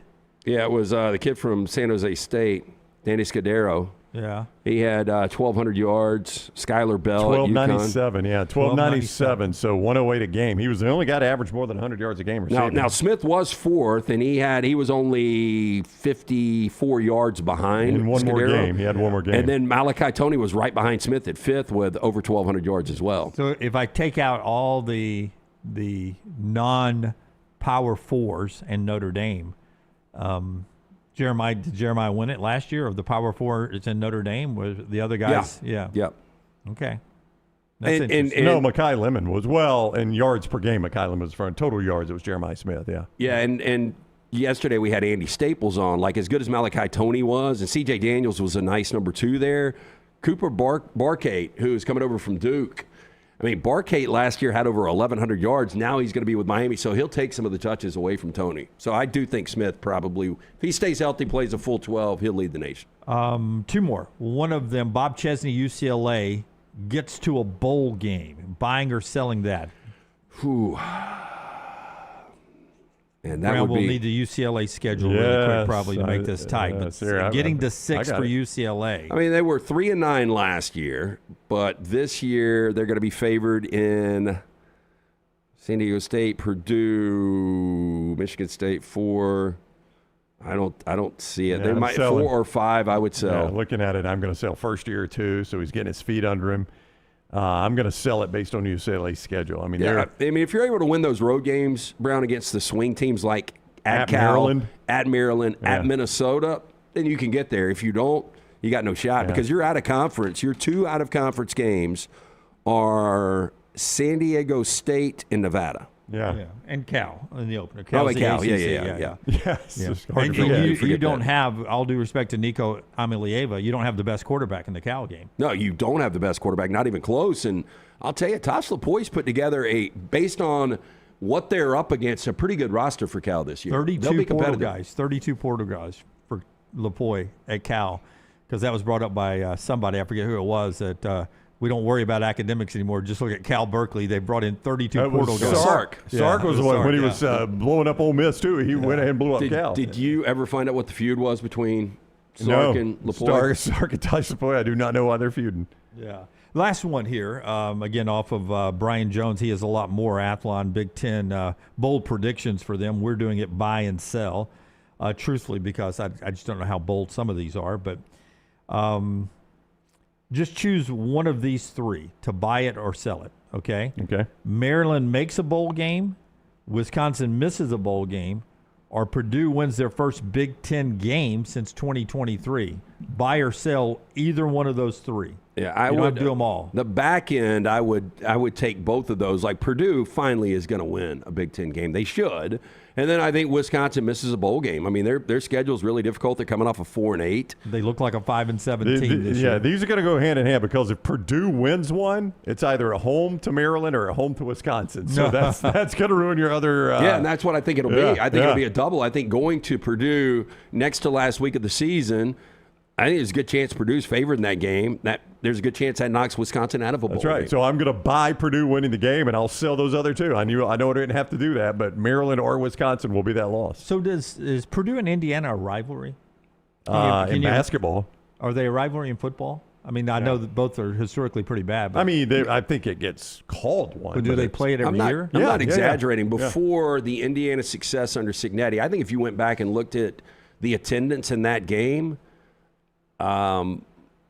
I mean, when's the last time they sold that game out? Can it be a great rivalry if you're not even selling the game out? I mean, it's a rivalry in the same terms Oklahoma State was. It has been played over 100 times. That's Purdue what I was leads the all-time series 77, 44, and 6. Do they play for an Oak and Buck or a bucket or anything like that? It's a Big Ten game, so of course they do. Yeah, I hate to bring this up, but the Globetrotters and the Generals played over 100 times, right? What's that record? Can you believe, though, that where Purdue is and where Indiana is right now, in that if it is a rivalry that fans care about, fans in Indiana care about, there's no Purdue fan that ever went to sleep thinking that Indiana would be what they are now, and in football. No, I agree. Now in basketball, there's no Indiana basketball fan that ever went to sleep thinking we'd be what we are and Purdue's what they are. Yeah, and that has how it's kind of flipped around. But I think Purdue was more football proud. Yeah. You know, when you look at guys like Gary Danielson and Bob Greasy, I mean, the great Drew Brees, right? Rod Woodson, Drew Brees. I mean, they've had some great players. Joe Tiller was a good coach there. And, you know, they had much more of an expectation. So I'm sure there's the diehard Purdue football fan that's like, what in the hell has happened? But, you know, back to your point, basketball completely flipped around. Old Oaken Bucket. Last time it was not played was 1919, which I'm going to guess is war-related probably. Oh, so I just went Oaken Bucket, and that's what it was. It's the old Oaken Bucket. What a lucky guess. Yeah, I mean, they were the only team when the Big East went to East-West divisions. They were the only team that had a permanent crossover rivalry. Yeah, just to keep that rivalry alive. Yeah, because Purdue, I think, was the only team in the Big Ten West that was still in the Eastern Time Zone. There is mentioned UCLA Bowl. There is one thing in bowl season this upcoming year that I would not happen. It could involve UCLA.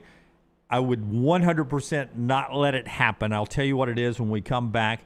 Thank you to our friends at Athlon, Brian Jones, who wrote the story. Maybe we'll do the ACC and the Big 12 as we move closer to kickoff here, maybe even tomorrow on the show.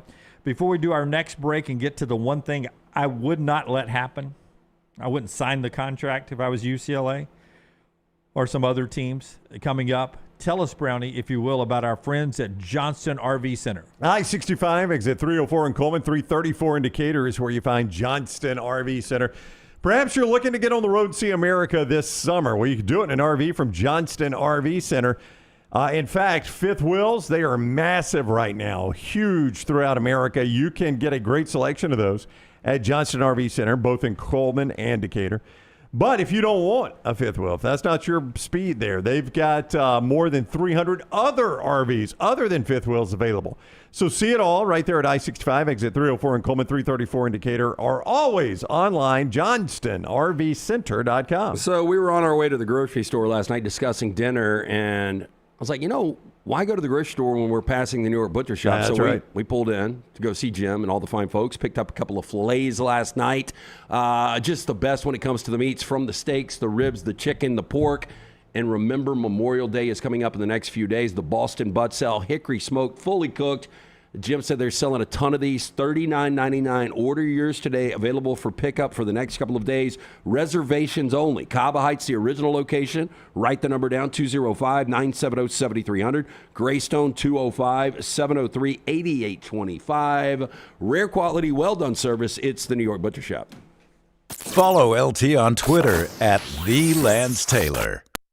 From driveways to interstates, accidents happen fast. The insurance company's response? Here's our offer. Take it or leave it.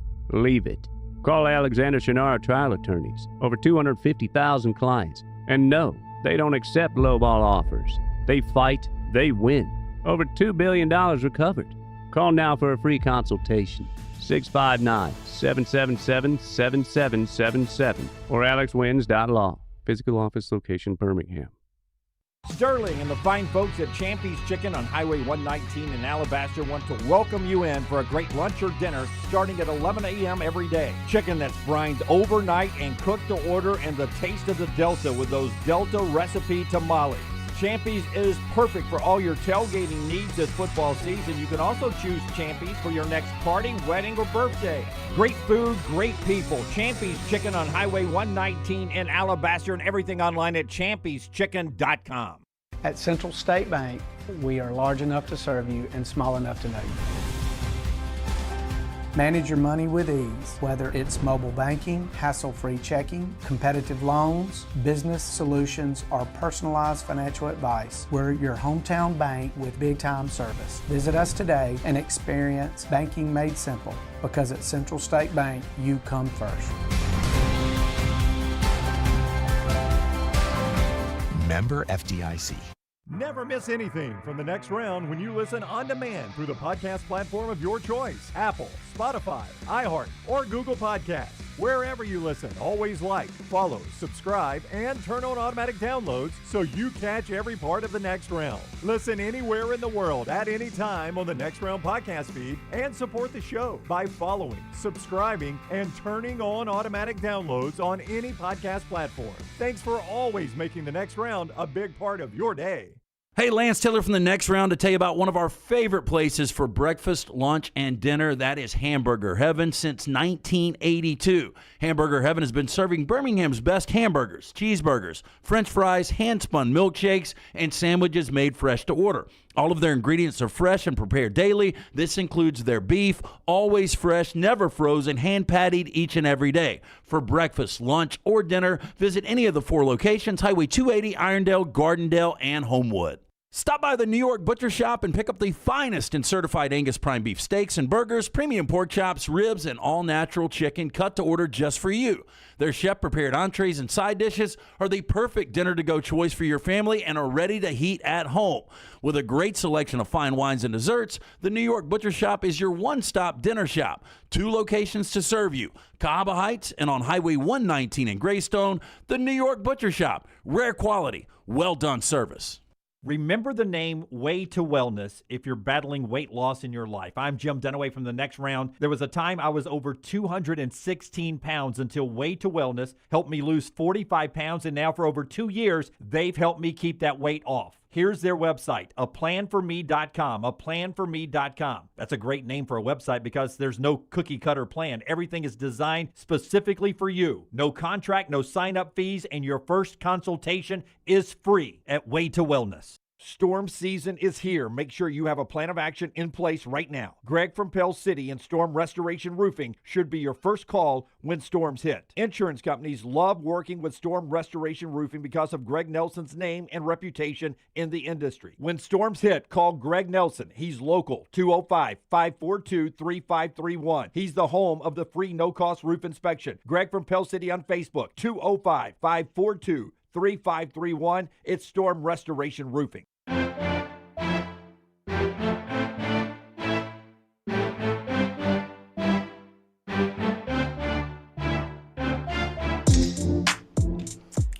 All right, give me Brooks and Forrester's microphone, too. SEC baseball last night. Forrester, I'm sure you watched it. The Auburn Tigers pitched their way past LSU. LSU needed that win. We were joking about LSU earlier in the bad SEC run they had this academic year. Their NCAA baseball tournament hopes ended. Auburn wins it 3-1. Auburn's pitching held them to 1 run and 4 hits. Did you watch the game? Auburn's pitching that good, or good enough to get them to Omaha and possibly a national championship, Forrester? I watched the last 3 innings after we got home from cheer. Fun fact from last night, LSU had more successful ABS challenges than they did base hits. Wow. Well, you do not want that. Yeah, I've seen people saying at the SEC tournament as they try out the ABS in college for the first time using the SEC tournament as the platform that at one point was it like a 80% success rate for the coaches and players that the umpiring had been that bad? There were a few.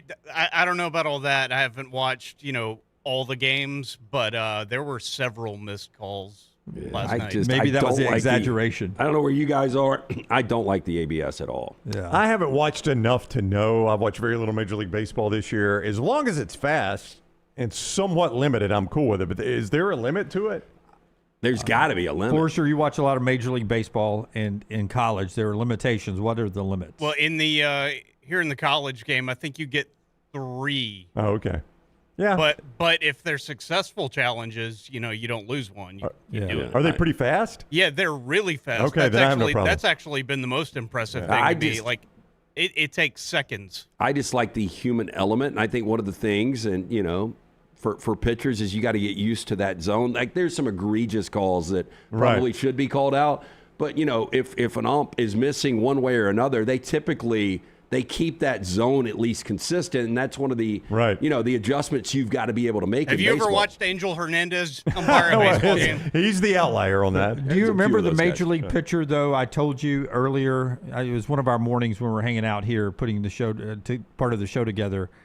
There was a pitcher I told you that said he was never going to challenge a pitch, whether it was because he feels like his whole career he's built working the edges, and he's not going to call out an umpire if he thinks he's missed a call. It was Chris Sale. That's a pretty smart stance to take, because I guarantee you those umpires read that and they're like, well. Yeah. Former White Sox. I appreciate Chris Sale. You can always let your manager or your catcher call it out, right? That's true. I didn't do it. I didn't do it. But there was a game, I forget which one was involved, but I was reading about it the other night that they, in a crucial moment, and it was still like middle of the game, and this was in the big leagues, like there was a horrible call, but they had blown all their ABS challenges. His teammates had already blown all their ABS challenges on meaningless stuff earlier in the game, and they didn't have any left for when they really needed an ABS challenge there. So it has some nuance. LSU definitely saved all of theirs for the 9th inning last night. Oh, Smuff says the Mizzou catcher was 9 out of 10 against Ole Miss. Maybe that was the 80% one that I saw. Yeah, so maybe it was 8 out of 10. The very first game. I think I would trust the catcher more than anyone. Oh, on balls and strikes? Yeah, I mean, I don't want the pitcher doing it because he's emotional and all that. The catcher knows what a strike is.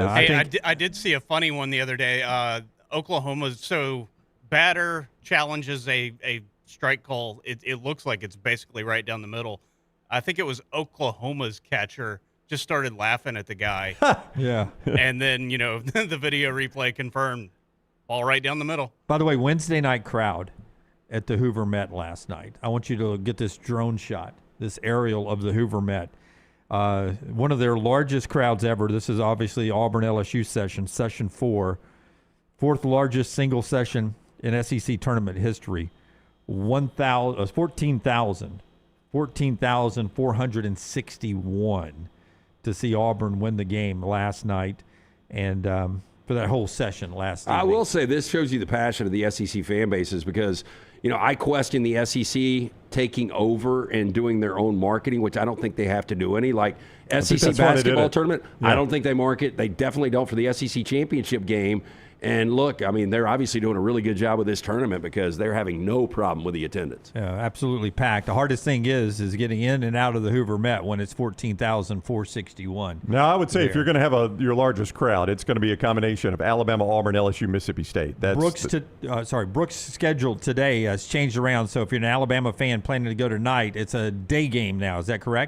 That is correct. Noon Central Time is the game one today. Alabama gets going 30 minutes after game one. So Mississippi State, Georgia at 12 noon, Florida and Alabama after that. Weather expected later tonight. That's all at the Hoover Met going on through Sunday for the SEC baseball tournament. The show gets back to football 100 days out after we tell you about our folks at the Inverness Country Club. ICCalabama.com, ICCalabama.com for the Inverness Country Club. It's a great place to go and get set up your tour there. You can find contact information for my friend Erin. She's a big fan of the show, Erin. You've got the Inverness Country Club I hoodie do on. indeed. Are you playing today? I am not. I've got some things I got to do this afternoon, but it is a very comfortable hoodie. I love this. 205-991-8608, 205-991-8608 to set up a tour. What you're going to find is a tremendous golf course there. You're going to find a great clubhouse, wonderful food. You're going to find a tennis facility that's being renovated. It's going to be top-notch. Great workout facility. Resort-style pool with a cabana that opens tomorrow. It opens tomorrow, in fact. You're going to find all that, but what you're going to find the most at Inverness is the people. The people are just fantastic. So it's a great place for your club home. Tell Erin you want your club home to be Inverness Country Club because that's where the next round plays. She will set you right up for a tour, 205-991-8608 or ICCalabama.com. The best days start at Inverness Country Club. Brett McMurphy reporting last night from the Poinsettia Bowl that the new Pac-12 champion will play a Pac-12 legacy team. That's the deal they're working on at the Poinsettia Bowl, that the new Pac-12 champion, if not in the college football playoff, will play a Pac-12 legacy team. There is no way, if I'm a Pac-12 legacy team, I would go play in this bowl game because your legacy teams are, of course, Washington, Oregon, USC, UCLA, all in the Big Ten, California and Stanford in the ACC, Utah, Colorado, Arizona State, Arizona in the Big 12. All this is the new Pac-12 doing is if we get them in a bowl game, we drag them into the Poinsettia Bowl, and then we beat one of them.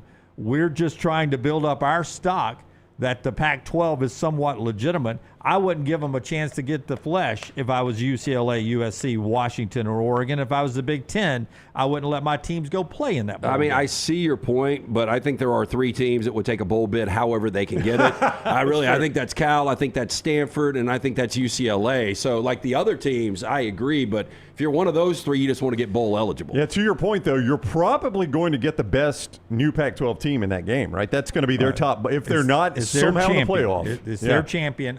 If not, I assume it would be their second place team. If they're not somehow in the playoff, you're going to get their best team, and you are going to definitely get a 6-6 team otherwise. So if for some reason the American champion gets into the playoffs this year, but Boise State wins the new Pac-12, Boise State's a really good football team, you're going to throw a drag team from the Big Ten, Big 12, or the ACC that's eligible into that game, and it's just going to be a pelt on the wall for Boise State and for the new Pac-12. Whatever that Pac-12, the old school Pac-12 might not be as motivated as the new Pac-12 to prove that, this is the new conference. I'm almost to the point, depending on the tier of the bowl, like the sponsorship that you sell, like what are some of the big bowls right now with a sponsor tied to them?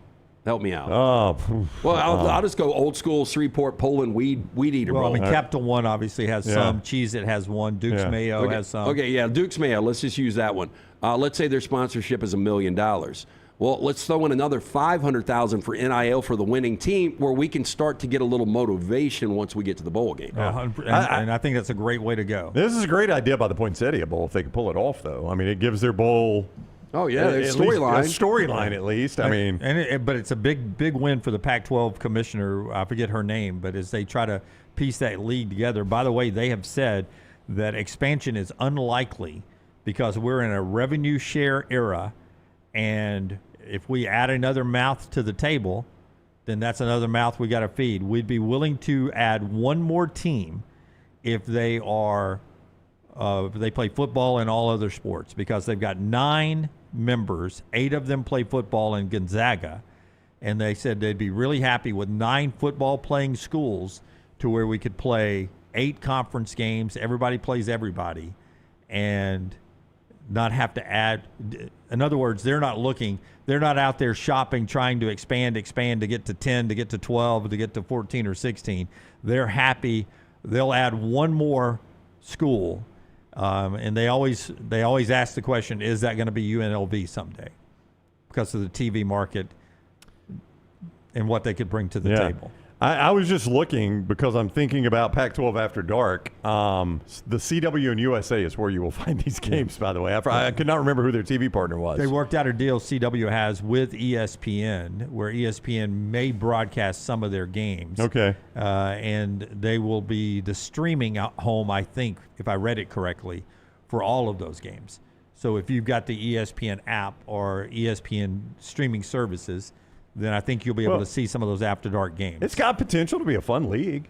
I mean, I think if you can understand, I'm not watching name brands play. I do think this league could be a fun little league, especially when they're going to play some of their primo games, which will be in that later window. Well, that's the thing. Like, I mean, they could own like late Saturday nights. That's what they ought to do. I would put my best game at 10 o'clock Eastern, 9 Central, whatever, or 10:30, 9:30. Yeah, 7:30 on the West Coast. Make that, I'd push it as far back as I could. That's right. For a night game, and make that your primetime game where you live. That's right. And for the nation, the late night game, and you try to own that like the big noon kickoff and the SEC That's my on best certain game. time slots. That's who. When our best teams play each week, they're going to play at 7:30 Pacific. 100%. And a lot of America will eat that up. Now, a lot of America will ignore it. But you know when they'll really ignore it? If you're going head-to-head against the primetime SEC game, which is also sometimes going to be a primetime Notre Dame game. It's also going to be, sometimes a primetime Big Ten game. And it would get lost following other games on Thursday or Friday night if it's too late because you got to get up and go to work the next day. All right, 100 days away from college football. Several more college football things to get to in the final 90 minutes of the show today. But one more thing in this segment brought to you by our great friends at Hemp Hill Services. LT, tell us again about Hemp Hill. Yeah, make that phone call, 205-229-2090. Make sure the HVAC system is keeping up with this changing weather. Whether you experience any plumbing or cooling issues, home or business, they are ready to serve you. Call Adam, Chad, Andrew, the guys there, 205-229-2090. Hard to stop a train. For more information, hemphillservices.com. All right, so 100 days out, and with that in mind, several people, the top 100 storylines, the top 100 players is one that I saw today at On3 Sports. So 100 days out, Clark Brooks writes, the top 100 players in college football for 2026. First, just overall question. 100 players. How far down do you have to go before you get the first Alabama player? And this is one guy's opinion, I understand this. But how far down do you go before you get the first Alabama player, and who do you think it is? I think it is either Pierre or Williams. I will lean Pierre if they watch less. It is Jean-Zé Pierre. And I would say that it's going to be after 25. I was going to say Jean-Zé Pierre at 23. Jean-Zé Pierre at 49. 49. There are 48 better players than Jean-Zé Pierre? Probably. According to Clay Brooks and On3 Sports. So I'll give you the top 10. I won't give you the whole 100. And then I'll ask you the question, in your mind off the top of your head, and maybe it's one of these 10 players, maybe it's not. The one player you think that may be overhyped going into the season, maybe we're building this guy up too much, that maybe his skill set's not going to live up to the possibilities. Are 1 and 2 receivers, though? Number one is Number 2 is not. Jeremiah Smith. Number 1 is Jeremiah Smith of Ohio State. Yeah, And that's again, gonna be Clay just Brooks about on everybody's 3. number 1, yeah. Number 2 is a guy you love, Dante Moore, Oregon. Yeah, I do, but I wouldn't have him at number 2. I definitely have him in the top 5. Cornerback Leonard Moore of Notre Dame is number 3. Edge rusher Dylan Stewart, South Carolina, is number 4. Malachi Toney, the other guy you thought, number 5, Miami. Edge rusher Colin Simmons of Texas is number 6. Yeah, I thought Colin Simmons a little disappointing last year. I mean, good, but I thought he would have, one of those. Like, I wouldn't be surprised if he had 15 sacks this year because of his talent. Wide receiver Cam Coleman, number 7 for Auburn Texas. fans are going to hate watching that. Yeah. Number 8, quarterback Sam Levitt, LSU. Number 9 is Julian Sayin, Ohio State. And number 10 is Arch Manning of Texas. Those are your top 10. When you say somebody else, if someone else you think maybe is too overhyped going into the season, I'll see if I can find them in the list. It is 100 names. That may take me a second. But I'll go first to show you what I'm talking about. Sam Levitt at LSU. That's who I've got number 1 in the conference. Sam Levitt at LSU had an unbelievable year when they made it to the college football playoffs. I mean, you say unbelievable. It was a really good year, and he played well in the playoffs. But who was his running back? Scatterboo. Scatterboo was unbelievable NFL that starter. year. Yep. And last year, now Levitt ended up getting hurt. He played 7 games, I think. But he was a pale comparison of himself last year, even with Jordan Tyson. And where did he go in the NFL draft? I mean, Jordan Tyson went to the Saints, top 15 pick. I mean, Jordan, he is not going to, as good as LSU is, and we heard Nick Saban's quote, like they just fall out of trees in the state of Louisiana, they're not going to have a Jordan Tyson. There is something inside of me that believes Sam Levitt is a little overhyped. He's top 10 on this list. We're talking about him being in the mix to be, a top 3, 4, 5 Jaden draft pick. Maeva is a better quarterback than Sam Levitt. I think you find maybe 3 or 4 in the SEC better than him. But yeah, nationally, Trinidad Chambliss is a better quarterback. I believe so too. I may end up being wrong. Yeah. I had the LSU quarterback as my number 1 quarterback last year, and that was horribly wrong. Injuries may have played a factor into it. But I just think that Lane Kiffin has hitched his wagon to a quarterback that was really good leading Arizona State to the playoffs and had Scatterboo and Tyson. Tyson got hurt. And then last year with Tyson before he got hurt, I don't think he was stacking up to be that kind of guy. And I think that's why LSU was still shopping for quarterbacks even after they had sort of started to flirt with Sam Levitt. That's my guy. All right. Do y'all have anybody that Yeah, could be? I do. And he's already been mentioned in this segment. He's not in the top 10, but I think you can find him pretty quickly. And I'm not saying he's going to be awful, but I am saying I just don't think he can replicate last year, and that is Trinidad Chambliss. I just don't know that he's going to be able to replicate. I think it was lightning in a bottle. It was magical. It was all terrific. I just don't think he's going to be able to replicate that next year. So or this coming season. So I will go Trinidad Chambliss. Oh, I like Chambliss a lot. I don't dislike him, Lance, and I'm not saying he's going to be awful. I mean, when we say overhyped, it makes it sound like we're saying, this guy's just going to be, weight around his team's neck. I don't believe that. But he ended up being the best quarterback in the SEC last year. Am I correct? Yeah. Oh, yeah. All right. I don't think he's going to be that this year. I think Arch will be better. I think Sam Levitt will be better. In spite of what you guys just said about Sam Levitt, I think Gunnar Stockton could be better this year. I think there are several guys that could be better quarterbacks than him. To your point, Trinidad Chambliss on this list at On3 45th. Oh, see, based on this list, he's not overhyped. I mean, that's to me, that's insane. But let me ask you this: 2 guys that would have been close to top 10 going into last season, and both guys had really subpar years. Rocco Beck, now at Penn State, and John Mateer coming back for his second go around at Oklahoma. I mean, those guys, Mateer would have been in the top 10 last year. He would have been, but Mateer's stock's probably about as low as you could buy it right now. Yeah, that's what I'm saying. Yeah. So's Rocco Beck's probably. I'm not sure Mateer is on this list when I went through it, and I'm not sure Beck is either. I went through this. The funny thing about Rocco Beck is he'll get more respect just wearing a Penn State uniform than he did in an Iowa State uniform. I would agree. Just because he's in that one uniform, he'll get more respect. Where's Maeva? He's got to be top 20. I'll have to go back and look real quick. See, I don't know. I don't know if Beck and Mateer's on here, or if I just didn't pay attention to him when I was. I'm pulling it right now. I can't believe that you would have John Mateer as one of the 100 best players in America. I mean, it's weird on this list, and as quarterback, because I haven't got to the 100 players yet, but 10 early Heisman Trophy contenders. I mean, number 4 on the list is Trinidad Chambliss. Like, and it's from favorite to, so you got Trinidad Chambliss at 48, but you got a number 4 on the Heisman list. Yeah, different people are on 3, if that's an on 3 list there. Oh, but, no, this is ESPN. I'm sorry. Yeah, so that's on 3. Okay. This is on 3 Sports.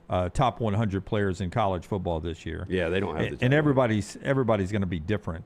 I did not find either 2 of your quarterbacks on this list. Jade Maiva, though? Missed them.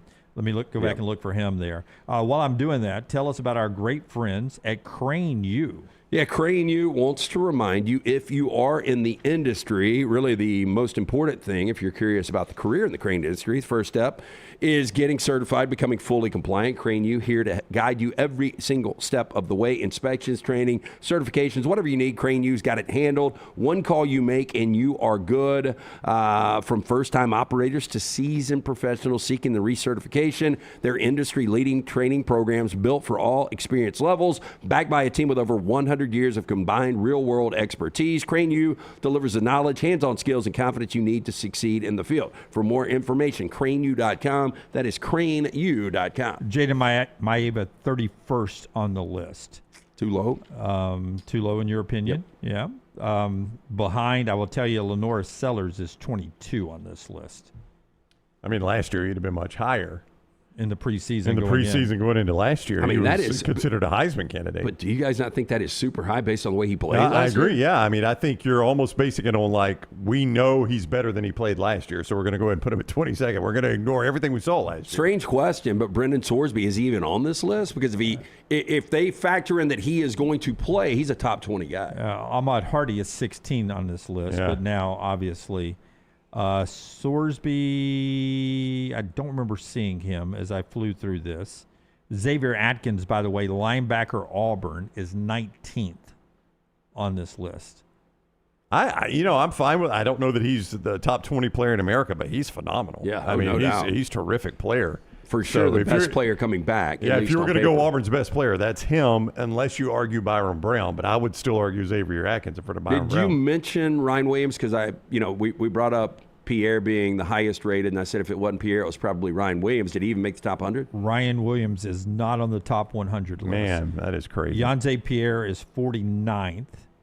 And who was I looking for? Is Bray Hubbard on that list? Bray Hubbard is there later on. Who was I looking for? It was, right before this. There was so many guys I was looking for. Yeah. LTME looking for one guy. Sorsby. It was Sorsby. Bray Hubbard's 58th. Michael Carroll's 59. They may have removed Sorsby because I don't remember seeing that name pop out. Yeah, he's not going to play. Yeah, I don't think he is either. Yeah. And there was one more Alabama player I thought on the list. Keon Sabb, I think, was in the 90s on the list, but no Ryan Williams. Well, the overall talent has fallen. It has. I mean, it's hard to debate that. Josh Hoover is 89th on the list. My number one guy out of the portal. Gunnar Stockton is 91. Keon Sabb is 95.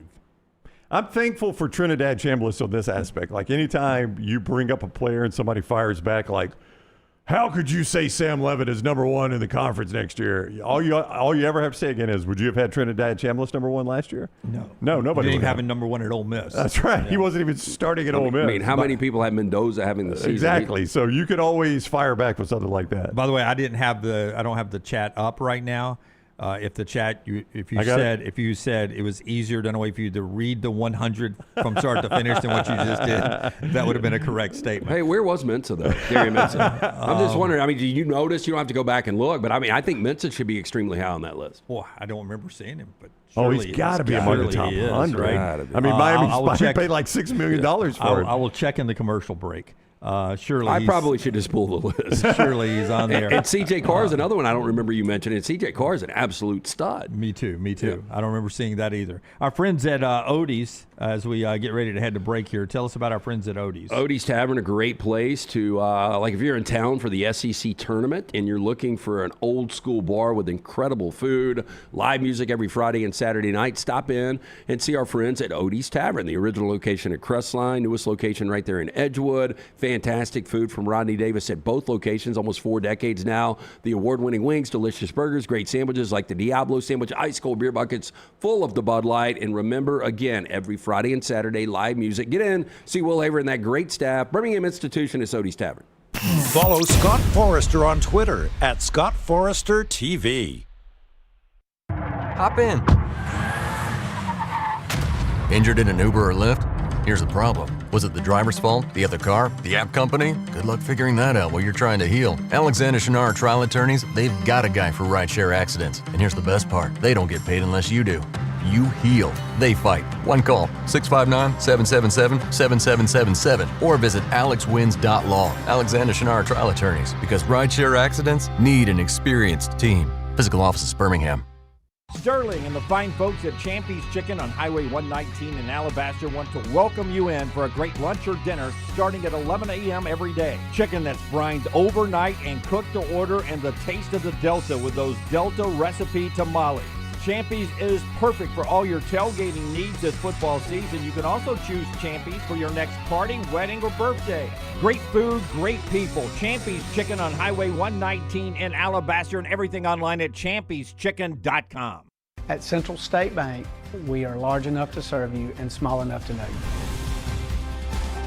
Manage your money with ease, whether it's mobile banking, hassle-free checking, competitive loans, business solutions, or personalized financial advice. We're your hometown bank with big-time service. Visit us today and experience banking made simple, because at Central State Bank, you come first. Member FDIC. Next Round shirts, Next Round hoodies, and Next Round hats all in one place, nextround.store. Find your favorite piece of gear from your favorite show and put it in your rotation. You never know, you might be in one of our videos showing Next Round gear being worn all over the world. Find all of your favorite Next Round gear by visiting nextround.store. Place an order for you and that big Next Round fan in your life at nextround.store. Look your best at work, at school, at the stadium, or anywhere you go wearing Next Round gear from nextround.store. Hey, for all of your IT and printing needs, reach out to our friends at Xerox Business Solutions. Look, I'm still one of those old school guys. I print my notes every single day for the show. If you watch the show here on the Next Round, you see all the notes in front of me. From day one, Xerox Business Solutions, they've been with us here at the Next Round. Local for over 45 years. For all of your IT and printing needs, visit XeroxBusinessSolutions.com or call 205-969-3000. That's 205-969-3000. Stop by the New York Butcher Shop and pick up the finest in certified Angus prime beef steaks and burgers, premium pork chops, ribs, and all-natural chicken cut to order just for you. Their chef-prepared entrees and side dishes are the perfect dinner-to-go choice for your family and are ready to heat at home. With a great selection of fine wines and desserts, the New York Butcher Shop is your one-stop dinner shop. 2 locations to serve you, Cahaba Heights and on Highway 119 in Greystone. The New York Butcher Shop, rare quality, well-done service. Remember the name Way to Wellness if you're battling weight loss in your life. I'm Jim Dunaway from the Next Round. There was a time I was over 216 pounds until Way to Wellness helped me lose 45 pounds, and now for over 2 years, they've helped me keep that weight off. Here's their website, aplanforme.com, aplanforme.com. That's a great name for a website because there's no cookie-cutter plan. Everything is designed specifically for you. No contract, no sign-up fees, and your first consultation is free at Way to Wellness. Hey, Lance Taylor from the Next Round to tell you about one of our favorite places for breakfast, lunch, and dinner. That is Hamburger Heaven since 1982. Hamburger Heaven has been serving Birmingham's best hamburgers, cheeseburgers, French fries, hand-spun milkshakes, and sandwiches made fresh to order. All of their ingredients are fresh and prepared daily. This includes their beef, always fresh, never frozen, hand-pattied each and every day. For breakfast, lunch, or dinner, visit any of the 4 locations, Highway 280, Irondale, Gardendale, and Homewood. Jim Dunaway, Lance Taylor, Ryan Brown. The Next Round, presented by Bud Light, is on now. We're 100 days from college football. We were just talking in the break, like, that there is a chance Alabama plays this football season with a guy that played at Cal Poly last year. Cal Poly. And then Lance brought up that, you know, you see a lot of those stories, though, in the NFL, guys from like that. And then Brown and LT were talking about how Alabama's got to be tougher at the point of attack, and maybe that Cal Poly kid ends up being the baddest ass on the field next year because of the chip on his shoulder. Well, I'll go ahead and do what I just mentioned last segment. The best quarterback in the SEC this year was playing at Ferris State the year before. That's right. That's really no different than playing at Cal Poly. So you literally do never know. I mean, the best quarterback on the planet, as much as I love Matthew Stafford, is Josh Allen, and he played at Wyoming. I know. So you really do never know. I mean, these guys, they hit growth spurts. They fill out. They get their middle guy. I mean, a million things can happen between high school senior and time to transfer from Cal Poly. And that offensive line job, and defensive line, but offensive line is a no gratitude. I got to grab a shovel and dig a ditch kind of life. And sometimes that's the 5-star guys aren't the best in the business at that. Maybe it is the guy from Cal Poly that can bring the toughness back to the Alabama offensive line. 100 days to discuss it before we get to week 0 of college football. This hour brought to you by our friends at Champy's, world-famous fried chicken. Champy's Chicken, Highway 119 in Alabaster. Much like our talk is Southern fried in football here, our Southern fried chicken is the best. It's brined overnight, juicy to the bone.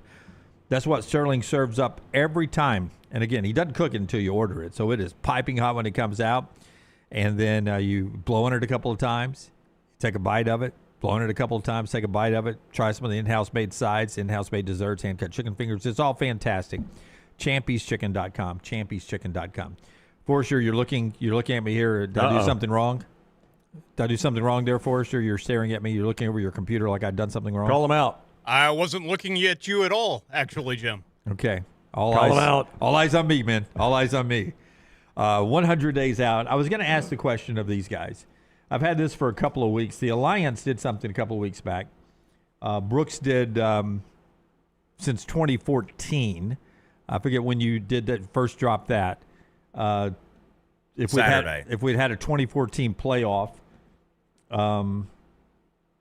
since 2014 when we started the on the field 14 playoff, the Alliance went back to 1998 and that's when we started the BCS, when we started playing for a championship on the field. How many teams would have missed the playoffs in a 20 how many years each team would have missed the playoffs in a 2014 playoff?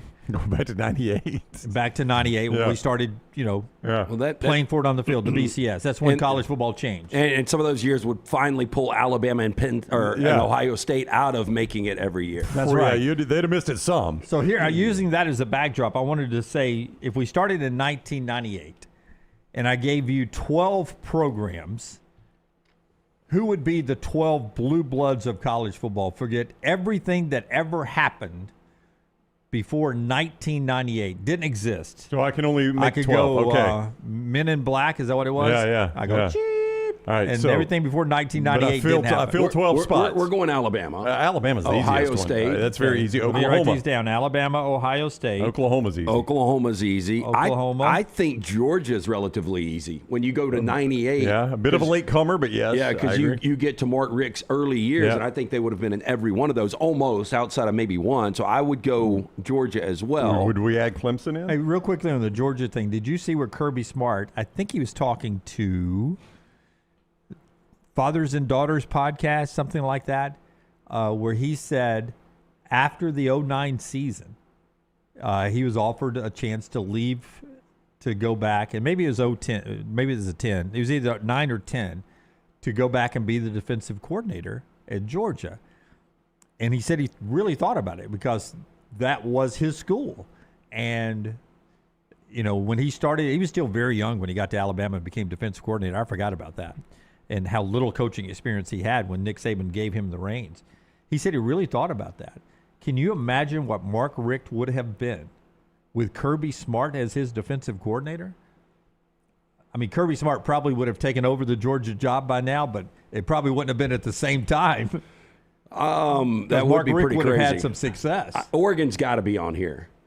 They've not won a national championship, Lance. I mean, it's still, they would almost be there because you go back to Bilotti, even those days he was kind of borderline, and then once you got into Chip Kelly, for sure. Your problem with Clemson is you miss a full decade. You do, but I feel great I about Oregon. I at least have some national championships. So would you go Clemson? I would not. If you're going 12 deep, though, you got to go 12 deep. I'm definitely going right to Oregon. Now you're at 5. I'm going Oregon. I'm going USC for sure because SC you're getting all the Pete Carroll years. Yeah, they've been bad late, but okay.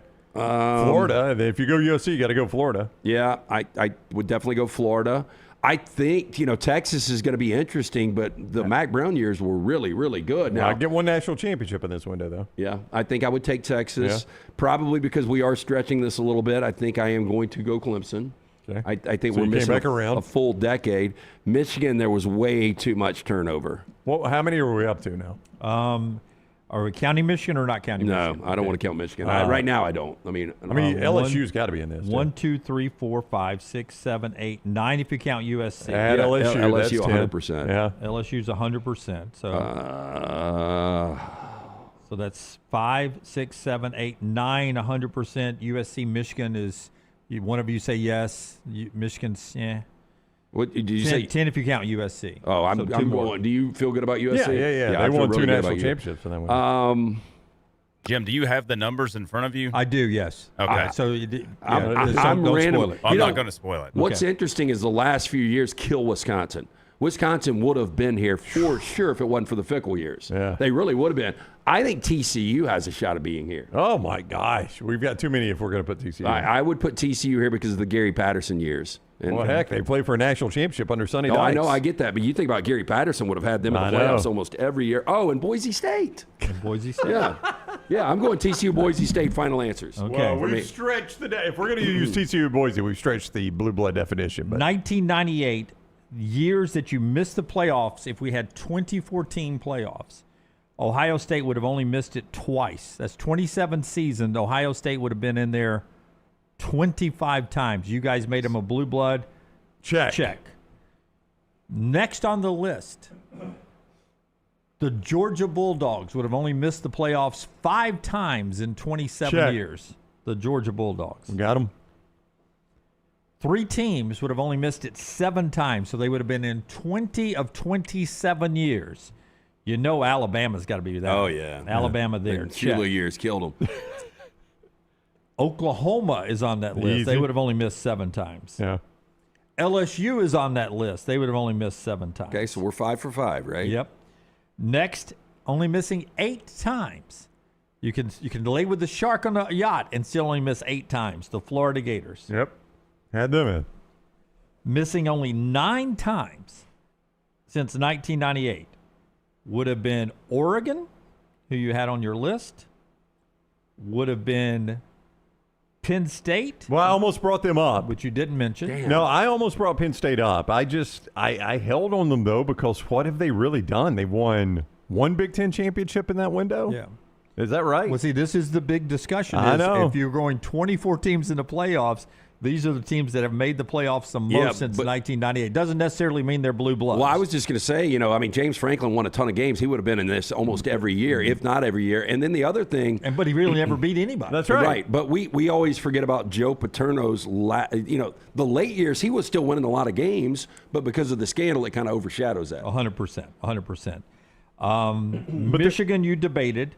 They would have only missed it 9 times. But again, that shows you 24 teams, the playoffs, how watered down the playoff will be. Yeah, because right. Michigan had a lot of bad Well, years. the Rich Rodriguez, Brady Hoke years, I never would have thought that maybe 1 year with Brady Hoke.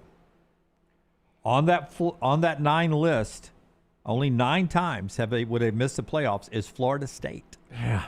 It's just been so bad lately. It's hard. I didn't think about them. I'm not going to say I sat here and thought about them. So that's 10 teams. To get to 12, you go to teams that missed it 10 times in 27 years. So they would have been in the playoffs 17, out 10 times. Clemson is on that list. You guys had them as a blue blood. And Texas is on the list. You guys had them as a blue blood. All the ones you were unanimous on, you got. USC doesn't make it into the top 12. Boise doesn't. TCU doesn't. Wisconsin doesn't. They did bad research. Boise would have. I find that hard to believe. Since 1998, that Boise was in the top 24 rankings to make a 2014 playoff since 1998. More than they only would have missed it less than 10 times. I think so. That's the Alliance. Yes, I just gave Forster a graphic that I put out a couple of weeks ago on here. The best win percentages in that same time frame, and Boise State's actually second. Yeah, I mean, there you go. So it'd be hard to think. And look at what is TCU right there, 9th? Yeah. A lot of that was mid-major TCU. No, I get that, and I think they probably factor that in because I think both of those teams would be on this list. When did Boise make the jump up? Oh, that was mid-'90s? Yeah, early to mid-'90s. So, yeah, they were a WAC team at that point. Yeah, the Boise that we knew, that we fell in love with, didn't happen until really Chris Peterson. Yeah. I mean, which would have been Dirk Cutter and Dan Hawkins had success, but it really was Chris Peterson in the early 2000s. But like the 07 season, wasn't it the 07 Fiesta Bowl? Yeah, it seems like it. Yeah. That was when everybody fell in love with it. If you liked Boise kind of became a polarizing team, honestly. So by win percentage since the BCS, and this is Brooks's work here, Brooks's number, just win percentage there. Yeah, so that's a swing and a miss. That's a good, that's a good list, a good thing to look at it. Ohio State, Boise not on making the playoffs. Georgia, Alabama, Oklahoma, Oregon, LSU, Clemson, Texas, Michigan, TCU with a good winning percentage, SC, Wisconsin, Notre Dame. Yeah, of the top 10 win percentages, the only team you and I omitted, Lance, was Michigan. Well, and like I mentioned Wisconsin, like without the fickle years, where is Wisconsin? They're probably closer to the top 5 in win percentage. How about we never even argued for Notre Dame? Or even thought about it. We gave it a 27-year window, and we did not even bring Notre Dame up. I thought about them, but there were some bad years. I mean, we didn't even bring them up. Look at Florida State, by the way, by Brooks's winning percentage there. And they've only missed the playoffs, would have only missed a 24-team playoff 9 times since 1998. That shows you how bad their bad years are. Yeah, it's feast or famine, right? Yeah. Kind of similar with Florida, though. When they've been bad, they've been really bad. Yeah, they've been firing coach bad, or they've been championship good. Now, in that time, Auburn's won a national championship and should have won 2. Yeah, played for another one. And you see their winning percentage down there, so they had some rocky up and downs as well. But in that window since 1998, I mean, see if you can find Auburn. Do you have the list that I was looking at, Brooks, by chance? I don't. Yeah. I just wonder how many times Auburn would have made the playoffs. I can go back and check it because they did all 100 and whatever FBS teams. But Auburn, 2004, they were unbeaten, so that would have easily been a playoff team. Most of the Tupperville years, they probably would have made it. Yeah. Yeah, I just want to bring this up, Boise. 2002, 2003, 2004. This is just for sure. 2006, 2008, 2009, 10, 11, 12, 14, 17, 18, 19, 24. For sure they would have made it. So even Brian Harson's years, they're in. Yeah, a couple of times. Yeah. Crazy. Auburn Boise, not Auburn, right? No, Boise, no. There were no Brian Harsin years at Auburn that had them in the playoffs. I mean, Boise, their AP high from 2002 to 2020, they were in the top 20 every year. Yeah. No, it was as consistent a program as there was. They were the Gonzaga football. They really were. Yeah, they were the Gonzaga football. A lot of wins with no championship to show for it. And, nobody would want to play them, but they played those tough games. They played the Georgia games and beat Georgia. They played the Oregon games and beat Oregon. Yeah, the argument always was against Boise. They would do that, and then they would go back and play nobody the rest of the year, which wasn't always entirely fair, but there was also some truth to it as well. I mean, like Nevada was that really good, sneaky team that was borderline top 25 team that was really the only team that they would play in the old Mountain West. But they got to play their Super Bowl early in the year and then coast for a lot of the rest of the year and then be there at the end. And the Big Ten and the SEC teams just did not have that same luxury. That was always the argument against Brian them. Harsin would have made it 3 times, by the way. 4 times. Auburn fans are like, maybe in this alternate universe, Brian Harsin chooses to stay at Boise. It's like, I'm taking with the playoffs. I'm not going to take the Auburn job. A little something on that John Summerall said. I was hoping Coach would have jumped on with us at some point before the season. We may catch up with him at some point here. He's got a challenging schedule. He and I were texting over the next couple of weeks. We're going to work it out. But he said something to Adam Brenneman in an interview this week that I want to bring up off of what you were just talking about, Brownie, of Harsin possibly choosing to stay at Boise State. After I remind the fine folks that our friends at Gutter Cap can help you this time of year with the great gutter cover. Clean those gutters one last time. Let them actually do it. Yeah, we finally have rain in the area. That looks like it's going to continue, unfortunately, for a lot of people throughout the weekend. But one thing, when it rains, you want to make sure the gutters are clean and free-flowing. The only thing you want in your gutters is rainwater. You don't want any debris. It can cause thousands of dollars worth of damage to your home. Cap it. Don't snap it. It's a dirty, dangerous job. If you've cleaned the gutters before, you know you never want to do it again. That's where Gutter Cap comes in. They will come out, clean the gutters one final time after that free estimate. You'll never have to clean them again. 205-823-2212. Don't get on the roof. You slip, you fall, you snap the neck and die. No good to the wife or kids. Cap it. Don't snap it. 205-823-2212 or guttercapbirmingham.com. I don't know about you guys, but when you see Adam Brenneman do these interviews, like our buddy Josh Payton and so many others, he goes around the offseason and spends some time talking to the coaches on campus. And he did an interview with John Summerall. And I found this interesting. Now, Coach Summerall he's not the kind of guy that's going to throw anybody under the bus. So he doesn't name schools. But he said when he was debating leaving Tulane, that he and his wife Jenny would get to the kitchen island, and basically it got down to the end, and it was like, okay, this school, here's the pros and cons. He says, I was very calm about it. Pros and cons. And she did pros and cons, and we looked at it. And we'd look at one situation, and we'd like, no, we'd rather stay at Tulane than take that one. Pros and cons. I'd rather stay at Tulane than take that one. And it was only the Florida one that he even said that he was thinking about staying at Tulane because he really liked doing it, he said, his way, and they were allowing him to do that at Tulane. And if you know his history at Troy and when he left Troy, then maybe he wasn't getting to do things his way at Troy at the end, the way he really wanted to do them. And he was getting that at Tulane. But she said to him, it seems to me like Florida is your calling. Florida is the place that you'll get to do it your way. Now, when you watch the interview, I wonder if the other two were, I'd rather stay at Tulane than go there, was Ole Miss and Auburn. I mean, you got to think one of them was Auburn. And I can't wait to ask him how close Auburn was or what maybe made Auburn's pros-con list less than Florida's pros and cons list. I don't know how. He's an honest guy, but I don't know how honest he'll be. I think the only thing Auburn had going for it was his wife. Yep. At least, that's what I heard behind the scenes. Because the perception is that somewhere along the way, that interview or the conversation didn't go the way John Summerall wanted it to go, right? Is that the belief at one point? Because at one point, didn't it look like Auburn was in the lead for John Summerall? I mean, if you believe the reports, yeah. I mean, Alex Golish was a guy that never got mentioned to the bitter end. But because of the connection for his wife. That's what I heard. I don't know about you guys, but I mean. And he had been at Troy and won. That's so close. But if you line the jobs up, I mean, how many people are going to take Auburn over Florida? I mean, maybe 1 out of 10, maybe. I doubt it. I mean, we just talked about it with Florida. It's pretty much championship or fired, and I guess that's true just about anywhere in college football now. I mean, there are very few guys that hang around long-term without winning some sort of championship. But I don't want to go recent bias, but Auburn has won one and played for one since Florida last won one. Yeah, still, you look at that. Let's just go back to 98 through now. It's just not even close on the program. Okay, but now go 2009 through now. I mean, same thing. It's just been shitty on both.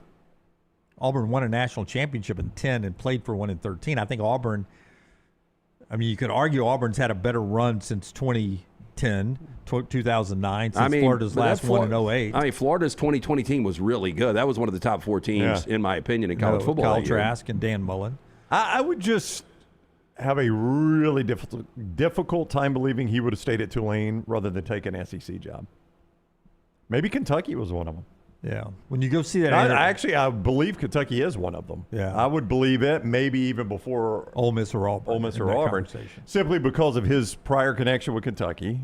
Those two jobs, I just threw out Auburn and Ole Miss. It could have been Kentucky and Oklahoma State. Yeah, but as I started talking it out, Kentucky, I think, would be one of them. And I could certainly see how you would look at it and say, I love Kentucky. Kentucky was good to me. I'm a Kentucky, I'm an Alabama guy, but I played at Kentucky. But I also know Kentucky. And I'll sit here at Tulane and do it my way and wait for a better opportunity than that. We say that all the time about these head coaches. Don't just jump at that first opportunity. You're so itching to get out there. I've seen coaches take bad jobs just because it was their first opportunity. Well, look, I mean, Auburn's can be a really, really good job. We all know that. But back to your point on Brian Harsin, like if he never would have left, he's probably still coaching Boise. Yeah, I would 100% think he is. And probably making, at this point, $4 or $5 million coaching Boise. And he's probably had him in a college football playoff or at least in the hunt for it. And probably as happy as he's ever been. You know what I'm saying? You're at your school. You're happy. That's right. Yeah. Brown ran into him at Disney. He likes that Auburn money. He's still spending it, right? He was spending it pretty quick. Was he smiling? Oh, yeah. Everybody's happy at Disney. You kidding me? Happiest place on earth. Yeah, he was thrilled. Lane Kiffin sat down with Pardon My Take, Big Cat and the guys there. And I just bring this up because it's so weird to see it. And I think we all agree this is the way it should be. Lane Kiffin tells Pardon My Take that he sort of likes this era, the NIL era, the players making money. He says they think they're pros already, so we treat them like pros. We talk to them like pros. In fact, I've got a fine system, FINE, that if you don't do something, you don't want to do something, you just take the fine. Didn't we find out that was not somehow legal, though? Because there's no collective bargaining agreement or something like that? It's not. I mean, you could easily challenge that. Yeah. Okay, fine me. I'll tell you what, I'll pay you at the end of the season. Yeah, I think we found, because that came up, and I think somebody was like, yeah, you legally can't do that. Yeah, all those collections would roll 120, and when they're done, they just take it. And, well, Kiffin tells Pardon My Take, he even has a fine system in place, FINE, so that's interesting. But it's a good point. If you don't have collective bargaining and I don't want to pay, what are you going to do to me? Well, to Lance's point, I'll pay you at the end of the year. That's when I'll collect my check. I'll pay it at the end of the year, and then you send a collection agency after them when they transfer to another They may school. withhold and not pay you. We took out your fine, and then that point, it's a good lawsuit. I seriously, because this came up, and I cannot remember when it came up, but I remember reading like the issue behind fining on NIL money is there's no collective bargaining, so there's no agreed upon fine system. Like when you signed your NIL contract, you didn't necessarily. Now, if they signed a contract that said, "Here's our fine schedule," now perhaps I did not graduate from Jacksonville State law, as you guys know, Jim. But if I sign a contract and here's your contract for the NIL and here's the fine schedule, and you sign and agree to all that, maybe so. But do you think Ryan Coleman Williams or Sam Levitt or any of those guys sign an NIL to have fine schedule? My guess would be no. And its free countdown to kickoff is 100 days, as we said throughout the show, your game day tradition in Tuscaloosa and Lakeview. Our friends at Innisfree, go and check them out. That gets us to our viewing menu today, brought to you by our friends at Michelson Laser Vision. 205-969-8100. If you've been procrastinating, you don't want another football season as we're 100 days out, having to squint and try to figure out what the score on the scoreboard is when you're sitting in the stands. You don't want to deal with the contacts. Make the phone call that I made way back in 2003, 205-969-8100. Ask for Amy. She will set it up. You can come in, find out if LASIK is right for you. You got nothing to lose. Dr. Mark Michelson, Dr. Jim Michelson, best in the business. For more information, michelsonlaservision.com. All right, so before I get into today's picks, go check out this week's episode of The Next Reel, where Lance and I got into the most disturbing movies we've ever seen. And I tried Tyler's number one last night. I won't tell you what it is, but I will just tell you a scene. I text him, this movie is effed up. But I was about 15 minutes into it, and they've got this guy. It's about a hitman. Well, I don't even know how to explain it really, but they've got this guy hanging. They've got basically meat hooks in his skin holding him up, and then they're boiling water. They're torturing him, trying to get an answer out of him. They pour the boiling water on him, and I was like, That's disturbing. We were doing the New York Butcher Shop steaks at that point, and Maddie was like, you got to turn this off. Yeah, this is basically the Dear Zachary moment. I never said to go watch it. Oh, you just said it was that bad, yeah. It was number one on my most disturbing list for a reason. Not going to watch it.